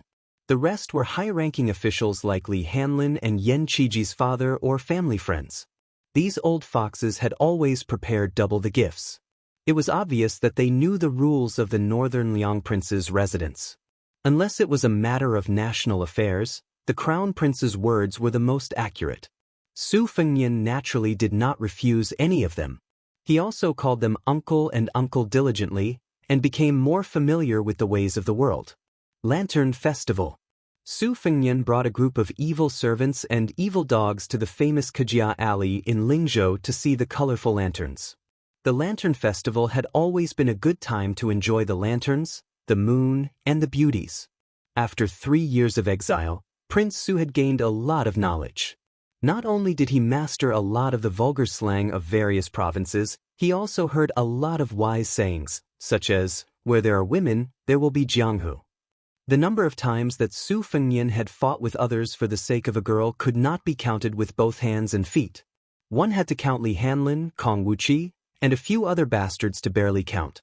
Over the years, the number of unlucky losers who had been defeated by Su Fengnian could be grouped into several rows. The Red Sparrow's brothel, which had overshadowed the Purple Gold brothel in recent years, was located in Kejia Alley. Therefore, Su Fengnian brought along Yue, saying that he would bring her to smash the brothel. Kejia Alley was extremely crowded. Those ruffians who took the opportunity to take advantage of women on such occasions all had their eyes lit up. They touched their breasts and buttocks, which showed that they were very experienced. Some daring men even shouted, "Why are you squeezing? Are you in a hurry to reincarnate with your family?" While they were pushing the women in front of them.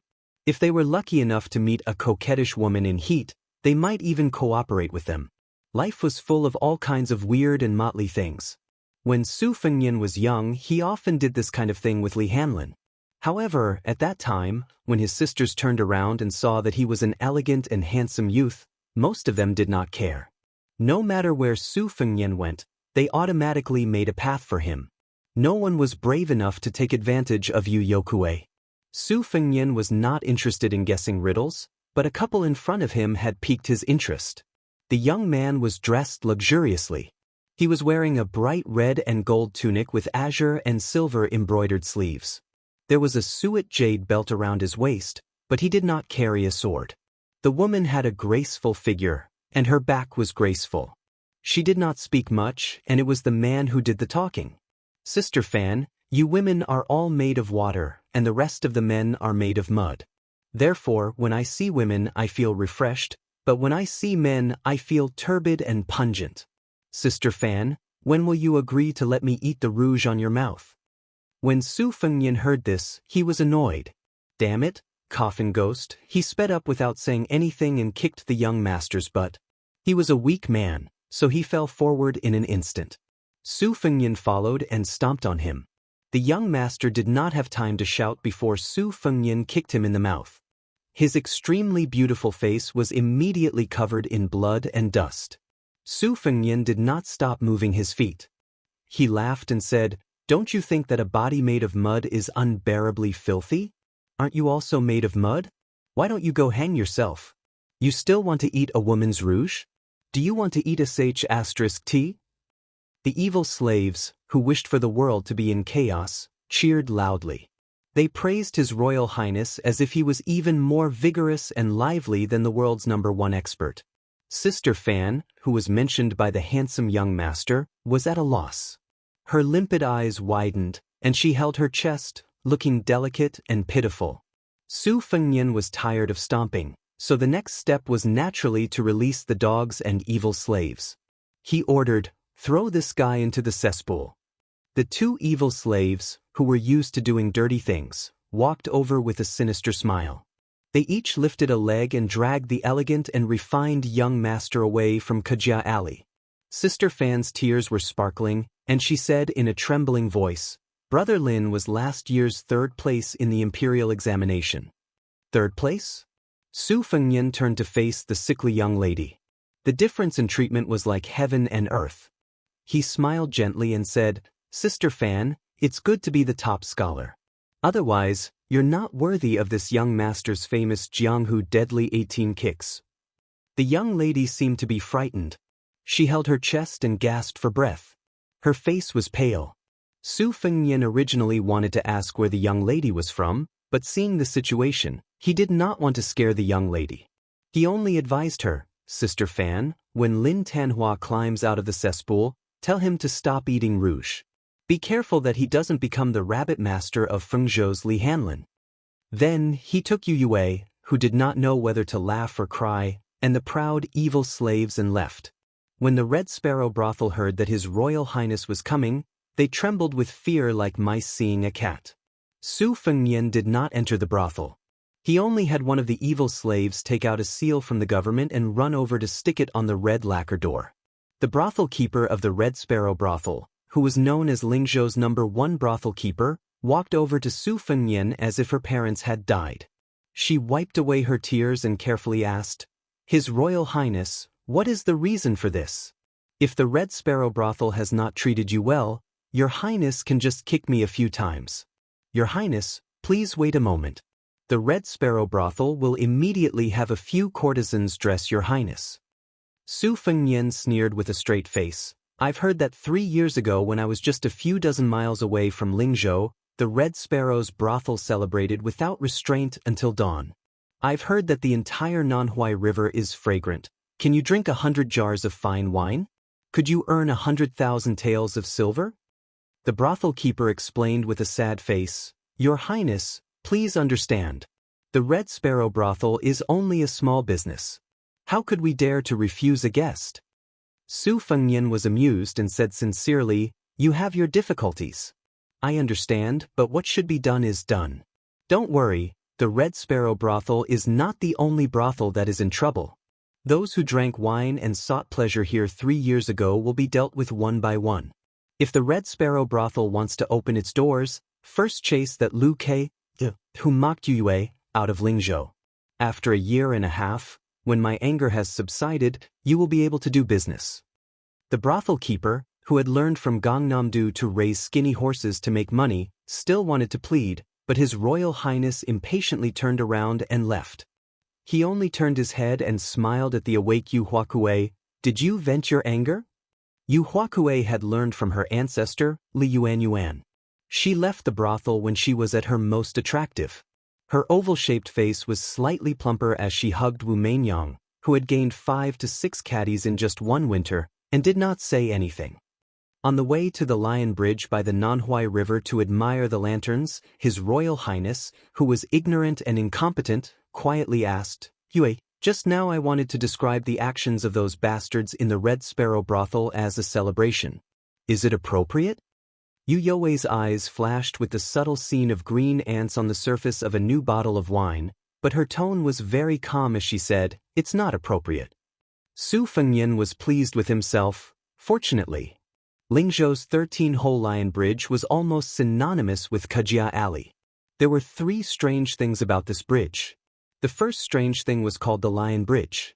However, the railings and observation posts were carved with hundreds of beasts and thousands of birds, and only a lion was missing. The second strange thing was that the body of the bridge was made of white jade, so there would always be people with hammers and iron hammers who wanted to break some jade pieces and chisel some jade powder to sell for money. As a result, the Lion Bridge had strong bridge watchers with a semi-official status standing at the head and end of the bridge all year round. The third strange thing was that there was a strange rumor that an immortal had ascended on a dragon from the bridge. Su Fengnian saw that Yu Yue was a bit tired from carrying Wu Mainyang, so he took her and held her in his arms. The fat and exceptionally lovable white cat was not willing to act coquettishly in front of its master's master.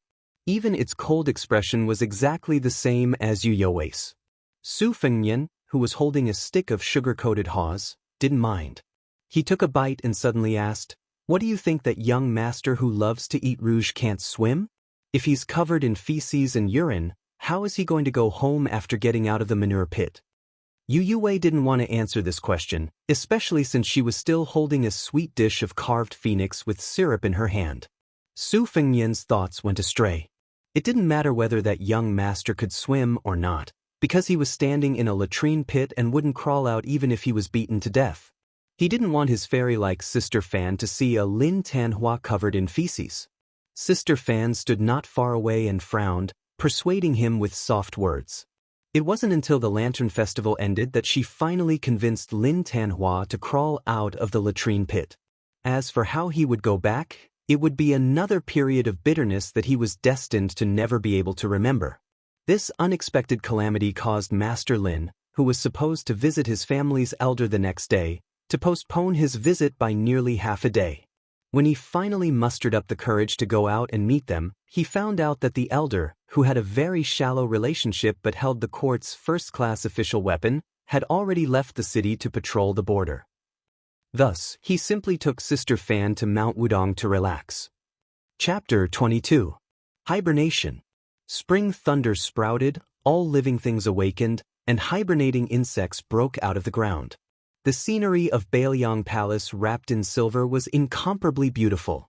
The prince's mansion in the warm spring was also charming and gentle, with thousands of pink trees, peaches, and white pears overflowing with spring. At noon, Su Fengnian came to the lakeside alone. He rowed a boat to the center of the lake, took off his outer garment, took a deep breath, and jumped into the dark green lake. This lake was flowing water, far clearer than ordinary lakes. Su Fengnian held his breath as he dove into the lake, but he was still some distance away from the bottom. He resurfaced and dove again. After repeating this 3 or 4 times, he was completely confident that he could reach the bottom of the lake. Only then did he continue to dive. The lake was rather deep. Logically speaking, a slightly deeper lake should be completely dark and unable to see anything. However, the mystery lay in the fact that this lake regularly removed silt. At the center of the lake, there was a huge luminous pearl that shone as bright as day. Su Fengnian held his breath as he hovered at the bottom of the lake. The scene in front of him was enough to be written into any fairy tale that would leave the common people speechless. A water kuei, about 3 meters tall, sat cross-legged in the silt. Its white hair was like seaweed, slowly swaying in the wind. The water kuei, with its eyes closed in meditation, had a robust physique. Through the light emitted by the luminous pearl the size of a goose egg, one could vaguely see that the water kuei's left hand and legs were bound by 3 iron chains as thick as arms. At the end of the chains were 3 iron balls weighing several thousand jin. Was there any prison in the world that was more unimaginable and cruel than this? The water kuei opened its eyes without any emotion. It looked at the only living person it had seen in more than 10 years. Su Fengnian made a hand gesture, roughly indicating that he would throw the cooked meat down later. The huge monster opened its mouth and sucked a koi into its mouth. It directly tore at the koi, causing its blood to seep out of its mouth. In a few moments, the fat red koi was swallowed whole. Su Fengnian's face turned from red to green. He couldn't hold on for much longer. After a moment of hesitation, he made a series of hand gestures that only he and Hu Kuei could understand. The old man, who looked more like a demon than a living person, widened his eyes and stared at Su Fengnian with sharp eyes, as if he was doubting and judging something. After being isolated from the outside world for so long, the old man's thinking was very slow, but Su Fengnian couldn't wait any longer. With a whoosh, he rushed up, or else he would die young and float on the surface of the lake. Climbing onto the boat, Su Fengnian wiped his body and put on his clothes. There was a stove in the boat, so it was quite warm. Su Fengnian waited for a moment, but the surface of the lake was as calm as a mirror. Su Fengnian felt a little regretful, so he retracted his gaze and glanced at the spring thunder dagger given to him by White Fox. Placing it on his knees, he stroked the scabbard and sighed, "Daughter of Spring Thunder, it seems that you have no place to use your skills. That old man is willing to stay down there like a coward. Let's see if I will still give him meat to eat in the future." When he was young, Su Fengnian had cramps while playing in the water and almost sank to the bottom of the lake. The old man, who ate live fish at the bottom of the lake day after day and year after year, did not swallow Su Fengnian alive. Instead, he used his supernatural power to lift His Royal Highness out of the bottom of the lake.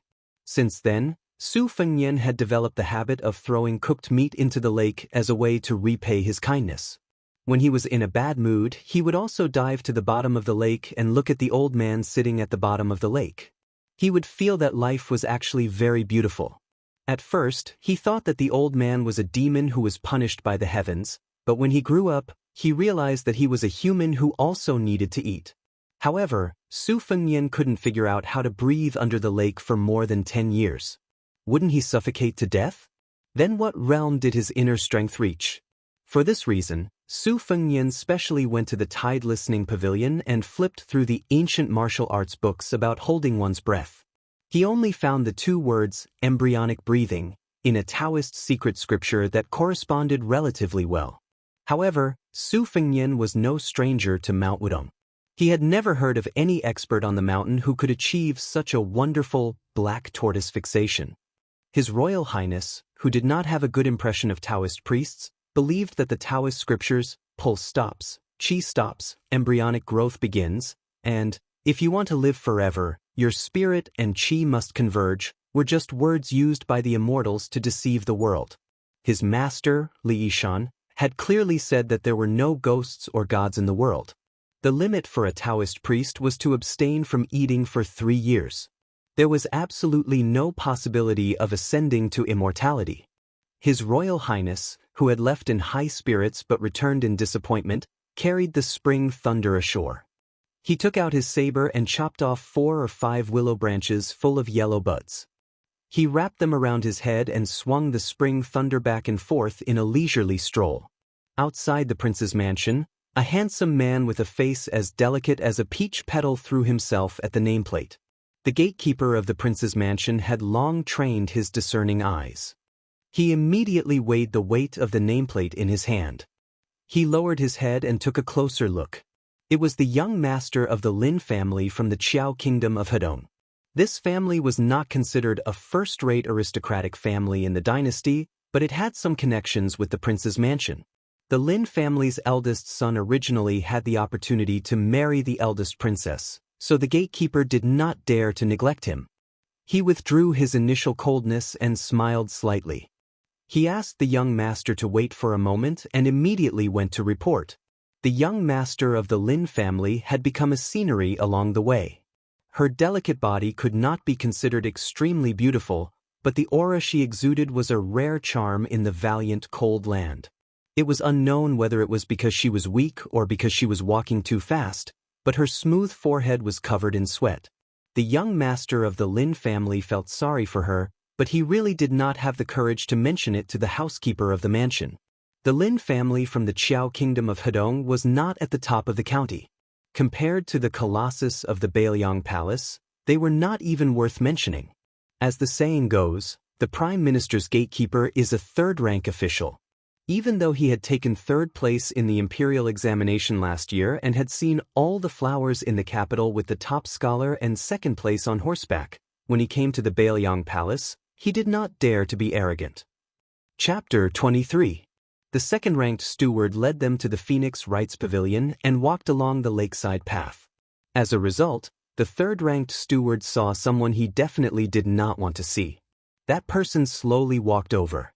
He was wearing a fox fur coat and looked extremely wealthy. However, he wore a willow headband and was playing with a simple dagger. To be able to stroll around in the strict hierarchy of Bailiang Palace, it was His Royal Highness, who spent all his time reading forbidden books. When Su Fengnian saw Lin Tanhua, who had been thrown into the cesspool, he gave the steward a look to keep quiet. He quickened his pace and said with a smile, "Third ranker, have you come to eat rouge? Did you not eat enough during the Lantern Festival?" Lin Tanhua, who did not know Su Fengnian's background, asked timidly, "You are?" Su Fengnian deliberately put on an arrogant and disgusting look and said with a pretentious face, "I am His Royal Highness's study partner."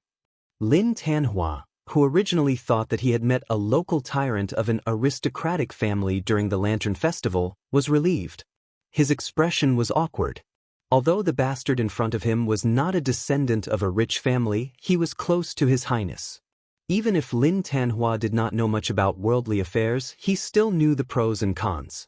Before he could react, the study partner, who was using his connections to bully others, had already taken a few steps forward and looked straight at Fan Mimi. He completely ignored Lin Tanhua and said softly, "Mimi Fan, it's fate. Let me take you on a tour of the prince's mansion." At the Tide Listening Pavilion, you can see tens of thousands of koi fish jumping over the dragon's gate. After saying these polite words, Su Fengnian reached out to hold Fan Mimi's small hand. Lin Tanhua, who was full of heroism, quickly stood between the two and glared at them. Su Fengnian smiled and threatened her softly, "You who eats rouge, don't fail to appreciate my kindness. Since I'm His Royal Highness's study partner, it wouldn't be difficult for me to feed you 6 or 7 boxes of rouge. Or, if I put in a little more effort, it's possible that you'll be rejected. Think about it." The man who came in third was pale. It was rare for him to act like a man. He refused to move, which made Su Fengnian have a whole new level of respect for him. The elegant Miss Fan sighed softly. She squeezed out a smile and comforted, "Brother Lin, it's fine. I've long wanted to see the scenery of the Tide Listening Pavilion." Su Fengnian walked forward with the beauty in tow. He quietly hooked his finger and called the second-class steward to his side, instructing, "Tell Su Shao not to show himself. Let's wait for 3 or 4 days." The steward, whose back was facing the young master and young mistress, said flatteringly in a low voice, I know. It definitely won't affect His Royal Highness's important matters." Su Fengnian said softly, "I'll reward you later." The steward smiled like a flower. "Thank you for your reward, Your Highness." Su Fengnian patted him on the shoulder and led Fan Mimi, who was like a lamb in a tiger's den, to the embankment across the lake. He even took the initiative to put the willow ring on her head and threw a look of protest at the grief-stricken Lin Tanhua. On the embankment, which was named Colorful Z, there were many orioles and swallows brushing past Su Fengnian. They were just as quick-witted as the steward. With just one look from Su Fengnian, they knew that His Royal Highness was starting to tease the freshly minted girls again. Bailiang Palace not only had many servants, but there were also quite a number of officials who had received favors from the Great Pillar State. Each of them worked like an ox or a horse for the king of Bailiang's residence in Wutangen, where Su Fengnian lived. The female servants were divided into 4 classes. There were 2 first-class maidservants. One of them was naturally fragrant and specialized in warming His Royal Highness's bed. The other was in charge of raising snow-white spear falcons for Su Fengnian. There were 4 second-class maidservants. One of them was skilled in poetry, calligraphy, and was especially good at writing beautiful characters. She was in charge of adding incense to His Royal Highness's bed. The other 3 had also been strictly influenced by music and singing since they were young. The third-class maidservants were in charge of simple chores such as watering the flowers and setting up the tea stove. The fourth-class maidservants were in charge of menial chores such as cleaning the courtyard. Of these women, other than the first-class maidservants who were in charge of warming His Royal Highness's bed, the rest of them were all around 71 in beauty. If Su Fengnian wanted to eat rouge, he could eat until he was full at any time. As if feeling depressed, Fan Mimi softly asked, "Does young master use the blade?" Su Fengnian shamelessly said, "I have diligently practiced the blade for 10 years. My blade skills are only at a small level." In order to prove that he had practiced the blade for many years, Su Fengnian performed a mighty sweeping move. In the end, he accidentally threw the spring thunder, which almost fell into the lake. Fan Mimi smiled and considerately tilted her head to look into the distance.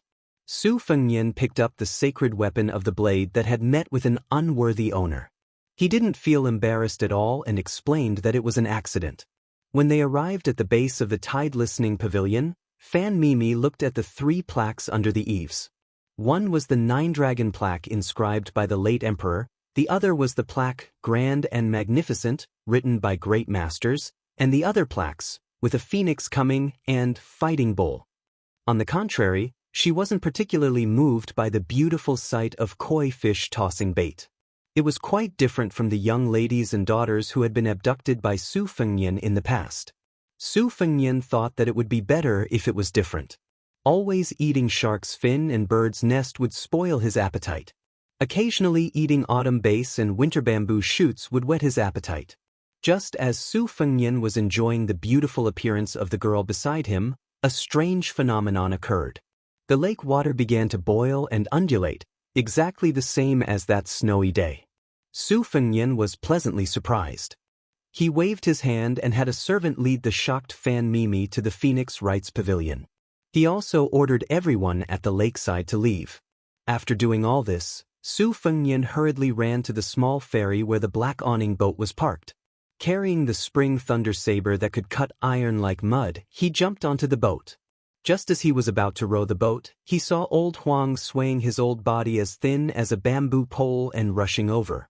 He was even carrying the long cloth pouch that had once caused Su Fengnian so much suffering. Inside it was a rosewood box that was nearly 4 feet long. Su Fengnian rolled his eyes. What was this old Huang doing? What if the old man at the bottom of the lake turned hostile and refused to recognize him? Would the master and servant compete to see who could escape faster? After old Huang boarded the small boat, Su Fengnian rowed to the center of the lake. His palms were sweaty. His Royal Highness had always been a good gambler. This time he was going to bet big. Chapter 24. If Su Fengnian said that he was not afraid at all, he would be lying to himself. However, Su Fengnian believed in his intuition. The old man who had been trapped at the bottom of the lake for more than 10 years would not make things difficult for him. After all, they had interacted for so many years. Su Fengnian had thrown countless chicken drumsticks and barbecued meat into the lake. He would dive down every few days during spring and summer to get familiar with the old man.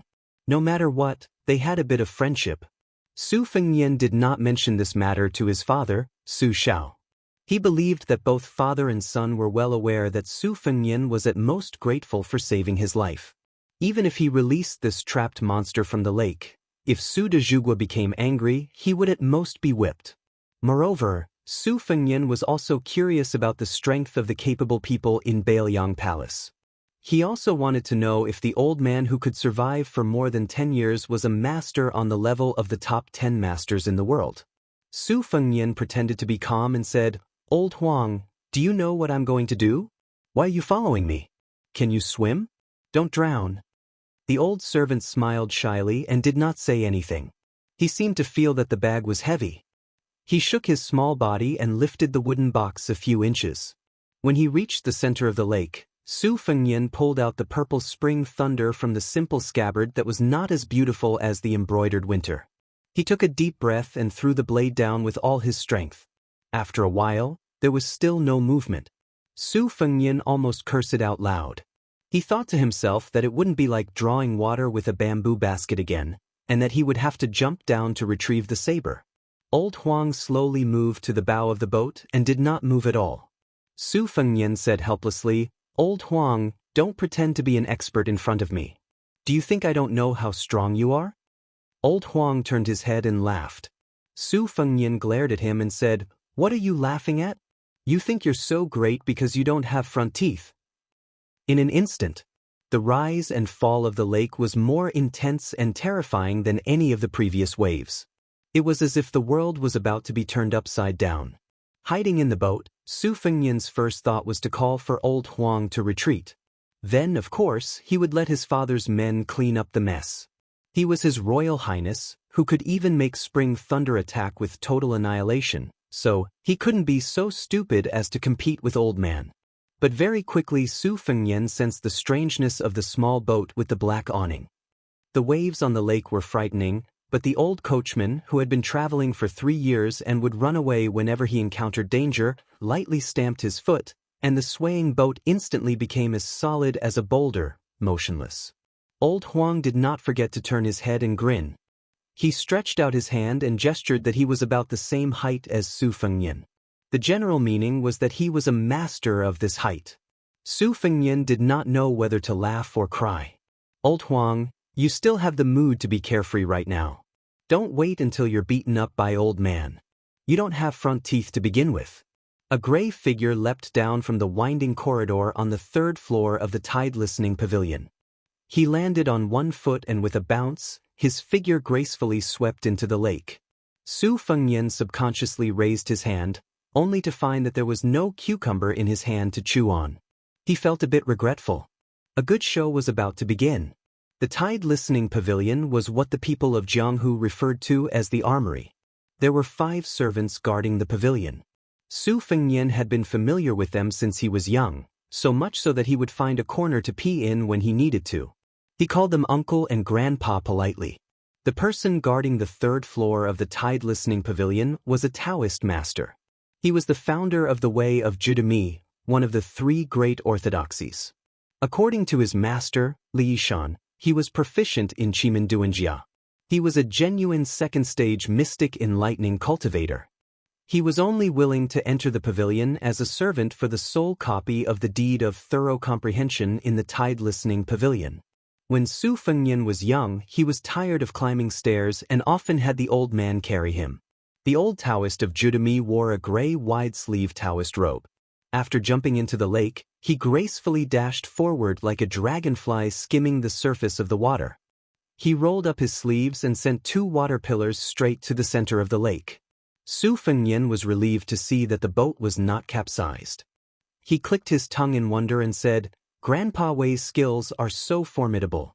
If I had known, I would have brought him along on my travels. Those bandits would have been beaten to a pulp."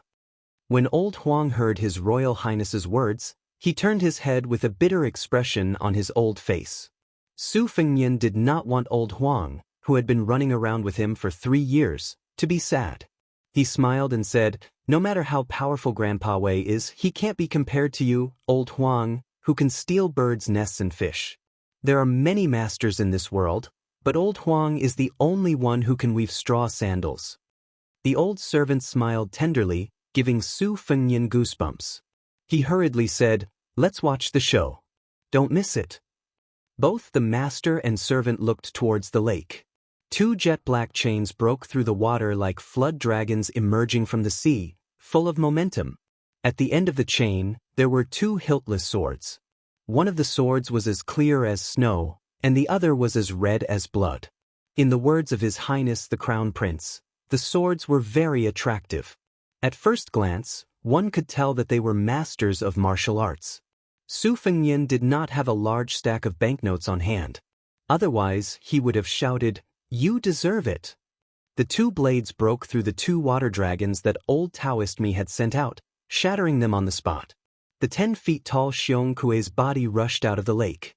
Without the restraint of the copper balls at the bottom of the lake, the white-haired Xiong Kuei who appeared out of nowhere laughed wildly, almost breaking Su Fengnian's eardrums. With a swing of the chains, he drew an arc in the air. The scarlet blade chopped towards the old Taoist. The blade's momentum was peerlessly tyrannical. It cut through the air, bringing with it a whistling wind. Old Taoist Wei lightly shouted. He stepped on the water with 1 foot, stirring up 1,000 layers of waves that shot towards the long blade. The waves were cut in half. The huge blade was like a hot knife through butter. The old Taoist shook his sleeve, attempting to block this biting cold blade that he had never seen before in his life. However, it was futile. The wide sleeve of his Taoist robe was instantly shattered. He was defeated in 1 move. Chapter 25. His figure flew backward and fell into the lake. No one knew if he was dead or alive. It turned out that the old man in the lake also carried a blade. Both he and Bai Huer had 2-handed blades. One blew snow and the other raised waves. Which one was more powerful? Su Fengnian, whose eyes were blurred, clicked his tongue and said, "Is this old man invincible? If I had known that masters were so powerful, I would have listened to Su Zhao's advice and practiced martial arts." Old Huang turned his head and shook his head with a silly smile. "Not invincible, not invincible." Su Fengnian looked at him attentively. He saw that the chains on the old man's hands were rooted in his bones and connected together. It was not an ordinary binding. This was too terrifying. Who would be so obsessed with martial arts and conceited to the point of becoming one with the blade? What if the blade was controlled by someone? Wouldn't it be extremely painful? Old Kuei leaped into a pavilion with 2 locks and 2 sabers. He waved his sabers lightly, and the pavilion, which had cost him quite a lot of silver, collapsed with a loud rumble, almost turning into fine powder. Old Kuei looked up to the sky and laughed loudly, his white hair fluttering in the wind, making him look like a llama. The remaining 4 guards of the tide-listening pavilion moved together. They formed a triangle and stood far away with a solemn expression.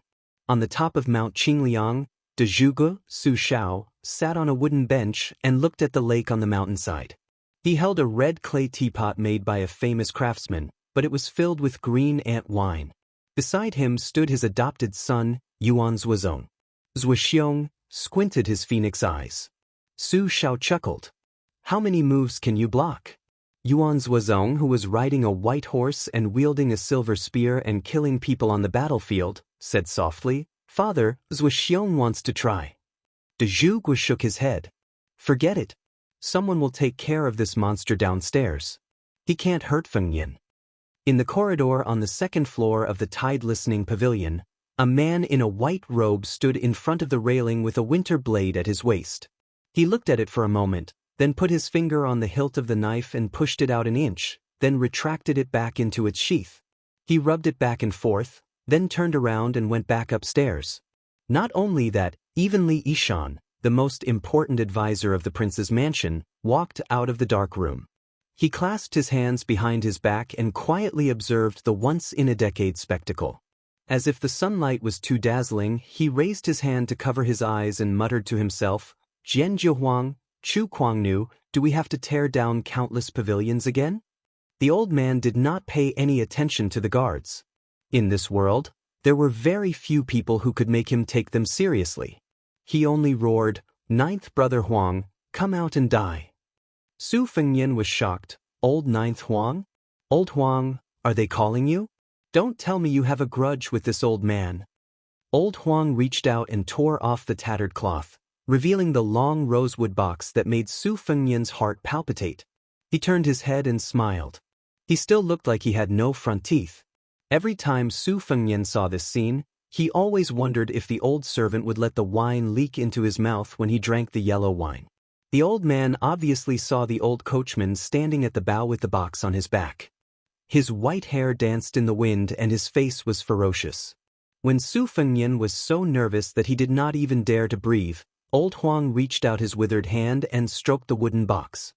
He did not forget to turn his head and smile foolishly. He raised his head and made a gesture of pouring wine into his mouth, saying, "Young master, that?" Su Fengyan laughed angrily. "Look at you. Don't you have the demeanor of a master? If you really win by stepping on dog shit, I'll treat you to 100 jars of Dragon Cliff sunken vat yellow wine." The coachman, who was called Old Ninth Huang by Old Kuei and Jianzhi Huang by Li Yishan, smiled faintly.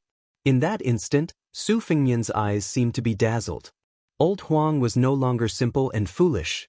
Instead, it was replaced by an indescribable feeling. He only felt that this old servant, who was as immovable as a mountain, was actually more arrogant than Old Kuei, who carried a saber. Among the 3 large plaques in the tide-listening pavilion, one of them was Qi Rush Fighting Bull. It referred to the supreme sword aura that existed only in ancient records and was in fact purely illusory. Su Fengyan thought that if this old Huang really knew how to wield the sword, he would be worthy of a big white, 2 big whites, and even 1,000 big whites. What a scoundrel! Old Huang didn't move, but the wooden box hummed like a dragon's cry. It wasn't ear-piercing, but it shook one's soul. Su Fengyan was dumbfounded. Could it be that this old Huang who had been stealing chickens and touching dogs with him for 3 years was really an expert? Sword 1. Old Huang, who had been silently reciting these 2 words, stepped lightly on the bow of the boat. Su Fengyan's small boat with a black awning moved back toward the shore. It was abnormally stable. The small boat gently glided backward, creating ripples in the water. Su Fengyan gazed at Old Huang's skinny figure in the distance as he walked on the waves. The side of the red sandalwood box opened, and a long sword rushed out of it. De Zhuge, who had stood up on the mountain peak, and Li Shan, who was in the tide-listening pavilion, said at the same time, "Sword 1, Dragon Snake." The old man with the blade laughed impudently. Good, good, good. Old Ninth Huang, I've been waiting for you for so many years. Today, Grandpa will break your 9 swords and let you have 1 less sword to carry. Su Fengyan, a layman, was so annoyed that he wanted to kill someone. He knew that this was a peak confrontation between the top experts of Jianghu, but in his eyes, it was just a blade against a sword. He couldn't see anything special about it. It was even less exciting than the duel between the old man with double blades and Grandpa Wei. The only thing he could see was that another sword had flown out of the red sandalwood box. Su Fengyan didn't know that even the best moves couldn't escape the 4 words, back to basics. De Zhugua forgot to drink. He held his wine cup and sighed softly, sword 2. Li Yishan, who was in the tide listening pavilion, slowly spat out 2 words, twin lotus flowers on 1 stalk. The 2 on the mountain and halfway up the mountain clearly had a tacit understanding. 1 sword became 2 swords, 2 swords became 3 swords. Sword 3. 3 Jin. 3 swords filled the sky with sword light, enveloping the world. Old man with double blades and old Huang with 3 swords. They were practically half gods and half immortals. Su Fengyan sat down on the boat and laughed foolishly. You deserve a reward. These are all F** King top-notch skills. Chapter 26. If Su Fengyan heard what his father and master said, he would definitely teach old Huang a lesson. In the future, when choosing the names of the sword moves, he should pay more attention. 3 swords out of the sheath was 3 Jin, so 4 swords would be 4 Jin? At that moment, Su Fengyan wanted to ask old Huang how many compartments there were in the red sandalwood sword case, and how many swords were in it. The battle ended quickly and unexpectedly. This made His Royal Highness, who had not watched to his heart's content, feel even more unsatisfied. He thought to himself, old man, old Huang, you 2 heroes don't feel bad about the palace's architecture. Just tear it down. You don't need to pay for it, right? But life is not as you wish. Su Fengyan could not rush up crying and begging the 2 masters to continue the battle. Swords have no eyes. Life and death is one's own responsibility. Afterwards, after an expert's explanation, His Royal Highness learned that in the battle, old Huang with the case on his back had used 3 swords in the end, a total of 6 moves. It was definitely not like what the storyteller said with his mouth full of saliva in the tea house. The battle between the 2 unparalleled masters must have been dark for several days and nights. In short, it was not shocking, and ghosts and gods would not cry.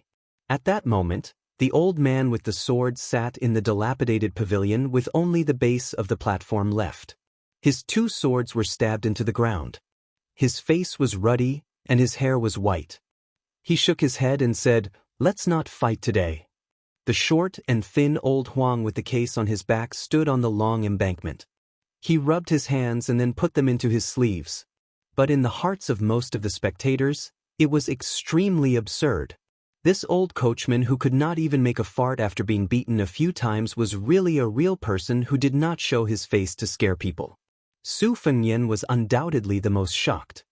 He did not know that it was old Huang who had single-handedly beaten the old man to the bottom of the lake. If not for that, would the great pillar of the country, Su Shao, be at ease and let his most beloved son travel 6,000 li? Every time his life was hanging by a thread, he still managed to keep his life? Sitting on the ground, the old man shouted to Su Fengyan, "Kid, give Grandpa some wine and meat. After eating and drinking, I will fight with old Ninth Huang for 500 rounds. Whoever loses will go to the bottom of the lake." Su Fengyan could hear the old man's heroic voice from afar. After hesitating for a long time, he still ran to ask the steward to prepare a sumptuous meal. He specially prepared a whole roasted suckling pig and placed it in an oversized food box. Su Fengyan carried it and ran up the long embankment. His footsteps became slower and slower. When he passed by the coachman old Huang, he threw a glance at the old servant, who was still complaining that His Royal Highness had forgotten to reward him with a pot or 2 of dragon rock sunk vat. The old servant rubbed his cheeks to indicate that he was fine. Only then did Su Fengyan muster up the courage to step forward and place the food box on the ground in front of the old man. Just now, the steward didn't forget to give His Royal Highness a few crispy cucumbers. The old man didn't stand on ceremony. He tore off a pig leg and stuffed it into his mouth. His mouth was full of grease. After eating live carp with a fishy taste for more than 10 years, the 10-foot-tall old man clearly liked this exquisitely cooked suckling pig. Su Fengnian squatted in front of him and slowly nibbled on a cucumber. He was thinking of a touching opening speech. After all, they had been friends for more than 10 years. He had to make good use of it. In the past, when he entered the water to look at the old man, it was as if they were looking at each other in the underworld. Now that he was finally in the world of the living, he had to come up with a plan. Otherwise, he would be scared witless and take the risk to make such a big fuss. Moreover, he also had to be busy. It was not in line with his Royal Highness style of doing things. Without waiting for Su Fengnian, whose eyes were secretly rolling around, to finish his little abacus, the old man bluntly said, "Back then, it was the king of Bailiang's scheme and old Ninth Huang's strength that made me, your grandfather, live at the bottom of the lake and live a life worse than death. Today you saved me, so we're even. I also exchanged blows with old Ninth Huang and turned his 5 broken swords into 4. As for Bailiang Palace, your grandfather is kind and won't tear it down. Kid, don't expect your grandfather to repay your favor." Su Fengnian, who was staring blankly, thought to himself that he had met an opponent who was as thick-skinned as him. He carefully asked, "Old Grandpa, there's wine and meat in the mansion, and old Huang will fight with you. Why don't you stay?" The old man sneered and said, "There are many masters in the world. After I defeat old Huang's 9th saber, your grandfather will go to Martial Emperor City and defeat the world's second best. If your grandfather isn't the world's best, then what am I? A small prince's mansion is not worthy of your grandfather's attention." Old Huang, who had taken off the red sandalwood sword case to sit on, put a blade of grass in his mouth and chewed carefully. He imitated his Royal Highness and rolled his eyes. Su Fengnian looked embarrassed. He had no experience dealing with a hero like the old man, who killed people as if they were chopping melons and vegetables. He did not know what to say. The last cucumber in his hand was snatched away by the old man. He bit off half of it, spat a few times, and threw it into the lake. The old man, who was busy dealing with a pig's trotter, glared at Su Fengnian and said, "Kid, you want to eat this tasteless thing?" Su Fengnian, whose face had been sprayed with saliva, lifted his sleeve and wiped it away. He asked tentatively, "Old Grandpa, can you help me teach someone a lesson? He's a martial granduncle from Mount Wung, a master." The old man thought for a moment and nodded. "I've been indebted to you all these years. I've tasted some cooked food, but if you ask for more, your grandfather will beat you up. But if you want to fight and kill, your grandfather is willing. Wait until I defeat old Ninth Huang, then I'll leave immediately." Old Huang did not give him any face and slanted his mouth. He held the stalk of grass in his mouth and his old face was full of ridicule. The old man angrily shouted, "Old Ninth Huang, you don't accept it? If you don't accept it, let's fight again." Old Huang simply turned his body around and turned his back to the old man out of sight, out of mind. Su Fengnian, who was covering his ears, felt a headache. If the old man had not promised to go to Mount Wudong to teach that bastard Daoist priest a lesson, he would have let old Huang beat this untactful old man to the bottom of the lake. In this lifetime, other than those servants who jumped into the lake to commit suicide, there would be no hope of seeing another living person again. Su Fengnian softly exclaimed in surprise. Since old Huang's skills were so valiant, why did he choose to go to Mount Wudong with the sword case on his back? Wouldn't it be easier to just bring old Huang, who was carrying the sword case, to Mount Wudong? Why did he have to look at the old man's face and listen to his roar? Su Fengnian weighed the pros and cons. His face was gloomy and uncertain. The old man's appearance was boorish, but his mind was as meticulous as hair. The whole suckling pig, including the meat and bones, entered his stomach. He patted his stomach in satisfaction and said with a hee-hee, "Child, as soon as I saw your eyes turn, Grandpa knew that you were thinking of something. What? You want old Ninth Huang to throw me back to the bottom of the lake? To tell you the truth, it's easier to invite Buddha than to send Buddha away. If I hadn't fallen into Li Yuanying's evil scheme, even if I didn't defeat old Ninth Huang, Grandpa would still be able to come and go as I please. At the bottom of the lake, There were 4 iron balls weighing 4,000 caddies. 2 of the twin sabers were poured into the balls, and that was how Grandpa was trapped. Now that I have the twin sabers in my hands, the world is mine. What, oh child, aren't you afraid? His Royal Highness, who was being roared and spat again, squeezed out a smile and muttered, "How could I?" Feng Yan's admiration for old Grandpa is like the great river flowing east, like the stars in the plains. The old man said with a smile that was not a smile, "Child, you're different from that butcher Su, you're more to my liking. Arrange a comfortable room for Grandpa, and prepare a table full of wine and meat." Su Fengyan stood up and said, "This is a small matter." Chapter 27. Old Huang spat out the grass root and said, "Not fighting anymore?" The old man said arrogantly, "What's the hurry? You'll get to fight later." Old Huang carried the sword case on his back and said flatly, "Forget it if you don't want to fight. I'm going to the Martial Emperor City to get the yellow cottage back." The old man was shocked. "Really?" Old Huang nodded. The old man sighed and shook his head with a bitter smile. "Then I won't fight anymore. It's a waste of my energy." Su Fengyan was confused. He arranged the huge old man Yuan Zhuozong, who was more than 9 feet tall, to stay in a yard. Su Fengyan went to the stable. Old Huang was carrying the sword case and a cloth bag. He was chatting with the date-red horse as if he was saying goodbye. Su Fengyan was surprised. "Old Huang, what's going on?" The old groom said softly, "I've been watching Chu Kuangnu at the bottom of the lake all these years. Since he's been released by the young master, there's nothing for me to do. I was defeated by the old monster Wang Xianxia and left the yellow cottage sword in the Martial Emperor City. I couldn't let it go these years and wanted to get it back." Su Fengyan said bitterly, "Is it the giant sword stuck in the wall of the Martial Emperor City? The yellow cottage, that ranks 4th in the top 10 famous swords?" Old Huang smiled and nodded. The Martial Emperor City was located at the edge of the Eastern Sea. The city was built with stones to watch the sea. Wang Xianxia was almost 100 years old, but he had been famous for 80 years. He was a martial arts genius that only appeared once in 100 years. He was famous for not carrying any weapons when he was young. He always fought with one hand. At 25, he was promoted to the ranks of the Peerless Masters. At 40, he challenged the sword god Li Chungang and broke the wooden ox and horse that could cut iron like mud with 2 fingers. He was famous all of a sudden. Wang Xianxia obviously had the qualifications to be the first in the world, but he claimed to be the second. This made the top 10 masters in the Wulin Jianghu ranked 11th. The first place had been vacant for 20 years. In the past 50 years, there were 2 peerless masters who used swords. The new sword god Dong Tai held a peach branch and fought with Wang Xianxia 3 times. He neither won nor lost. He was ranked 3rd in the top 10 masters. The other one was elusive. People only knew that he was from Western Shu. He was a nameless swordsman. After 30 years of swordsmanship, he comprehended the way of the sword and traveled Jianghu alone.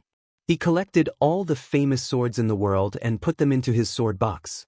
The world only knew that he fought with someone and became famous. Although he lost and left a sword on the city wall, no one doubted that this mysterious swordsman did not lose honorably because he lost to the old and strong Martial Emperor City's master Wang Xianxia. Who would have thought that such a swordsman who could shake 40 provinces with one sword was a coachman in Bailiang Palace? He talked and chatted with horses all day long. At most, he would ask His Royal Highness for a pot of yellow wine to satisfy his cravings. Therefore, when the old man heard that 9th brother Huang had returned to the Martial Emperor City to challenge Wang Xianxia, he knew that he could not beat him 10 years ago. Su Fengyan, who was holding a cucumber, smiled bitterly and said, "Old Huang, tell me, how many swords are in this sword box? Everyone in the world is guessing." Old Huang, who had a few stalks of horse grass stuck to his head after lying in the stable for a while, scratched his head and said, "There are 3 levels and 6 compartments in the sword box. Originally, there were 6 of the 10 famous swords in the world, but now there are only 5. Su Fengyan was speechless. "Old Huang, you're an expert. Can you be any better?" Old Huang said naively, "If young master wants to play with swords, I'll leave 3 or 4 for you." Su Fengnian shook his head and said, "No, I'd rather you carry 180 swords and stab that Wang Xinji into a hornet's nest. Then, when you go out to flirt with the heroines of Jianghu, I'll be proud to say that I stole chickens and ducks with you, old Huang. Isn't that right, old Huang?" Old Huang grinned foolishly. Old Huang, who had no front teeth, was so cute. How could it be the ninth saber, who was thousands of miles above an expert? Su Fengnian could not figure it out, so he decided not to think about it anymore. He asked the servants to prepare a pot of Dragon Cliff's sunken vat yellow wine and brought an inferior horse over. Su Fengnian personally held the reins and sent them off to the outside of the prince's mansion. He even stuffed a few banknotes of small denominations into Old Huang's hands. Old Huang did not refuse and said, "Young master, please go back. I know the way." Su Fengnian did not agree and said, "At least send it to the city gate, right?" The horse was an inferior horse. It was not that His Royal Highness was stingy, but whether it was the multicolored horse that had its mane cut into petals to look like celestial objects or the rarer and more precious Fergana horse, they did not conform to the principle of not being a fat sheep when going out. Moreover, Old Huang probably would not really ride a horse. Su Fengnian was just finding him a companion to talk to. The banknotes of 500 to 600 taels were for Old Huang to buy wine to drink. Old Huang loved yellow wine. It was not known whether it was because his surname was Huang that he liked to drink it, or because he loved yellow wine that his surname was Huang. Old Huang always had some sort of secret on him. However, in Su Fengnian's eyes, Old Huang was just the old coachman who carried him forward with difficulty. Huang Jianjiu was secondary. These were his thoughts, but he did not dare to say them out loud for fear of appearing pretentious. From Bailiang Palace to Lingzhou's main city gate, there was an end no matter how far it was. The captain of the city gate saw His Royal Highness's heavy expression and did not dare to go forward to flatter him. He only hurriedly chased everyone who was queuing up to leave the city to the side, making way for the empty city gate. Su Fengnian, who was leading the horse for Old Huang, stood under the wall of the inner city gate. He passed the reins to the old coachman and said sentimentally, "We'll stop here, I won't send you off. Old Huang, is it boring to interact with a wastrel like me, a frog at the bottom of a well?" Old Huang shook his head and stared at His Royal Highness's young and handsome face. He chuckled and said, "It's very interesting. Really, Old Huang doesn't know how to flatter. Doesn't young master often say that I speak honestly?" Su Fengnian smiled faintly. Old Huang took out a stack of silk and used charcoal to draw sword forms. There were not many words on each piece, only 2. From sword 1, sword 2, to sword 9. They were crooked like earthworms crawling on mud. He passed it to Su Fengnian and said, "Young master, keep it. In the future, if you see a child with spiritual energy, help me take him in as a disciple. It's more appropriate to snatch a virgin on the streets." Su Fengnian carefully kept it. Old Huang thought for a moment and said with a troubled expression, "Young master, Old Huang is not cultured. I don't know how to name my sword. I only know 9 moves. From sword 1 to sword 9, the first 8 moves have been named by the people of the Jianghu on their own. I feel uncomfortable when I hear them.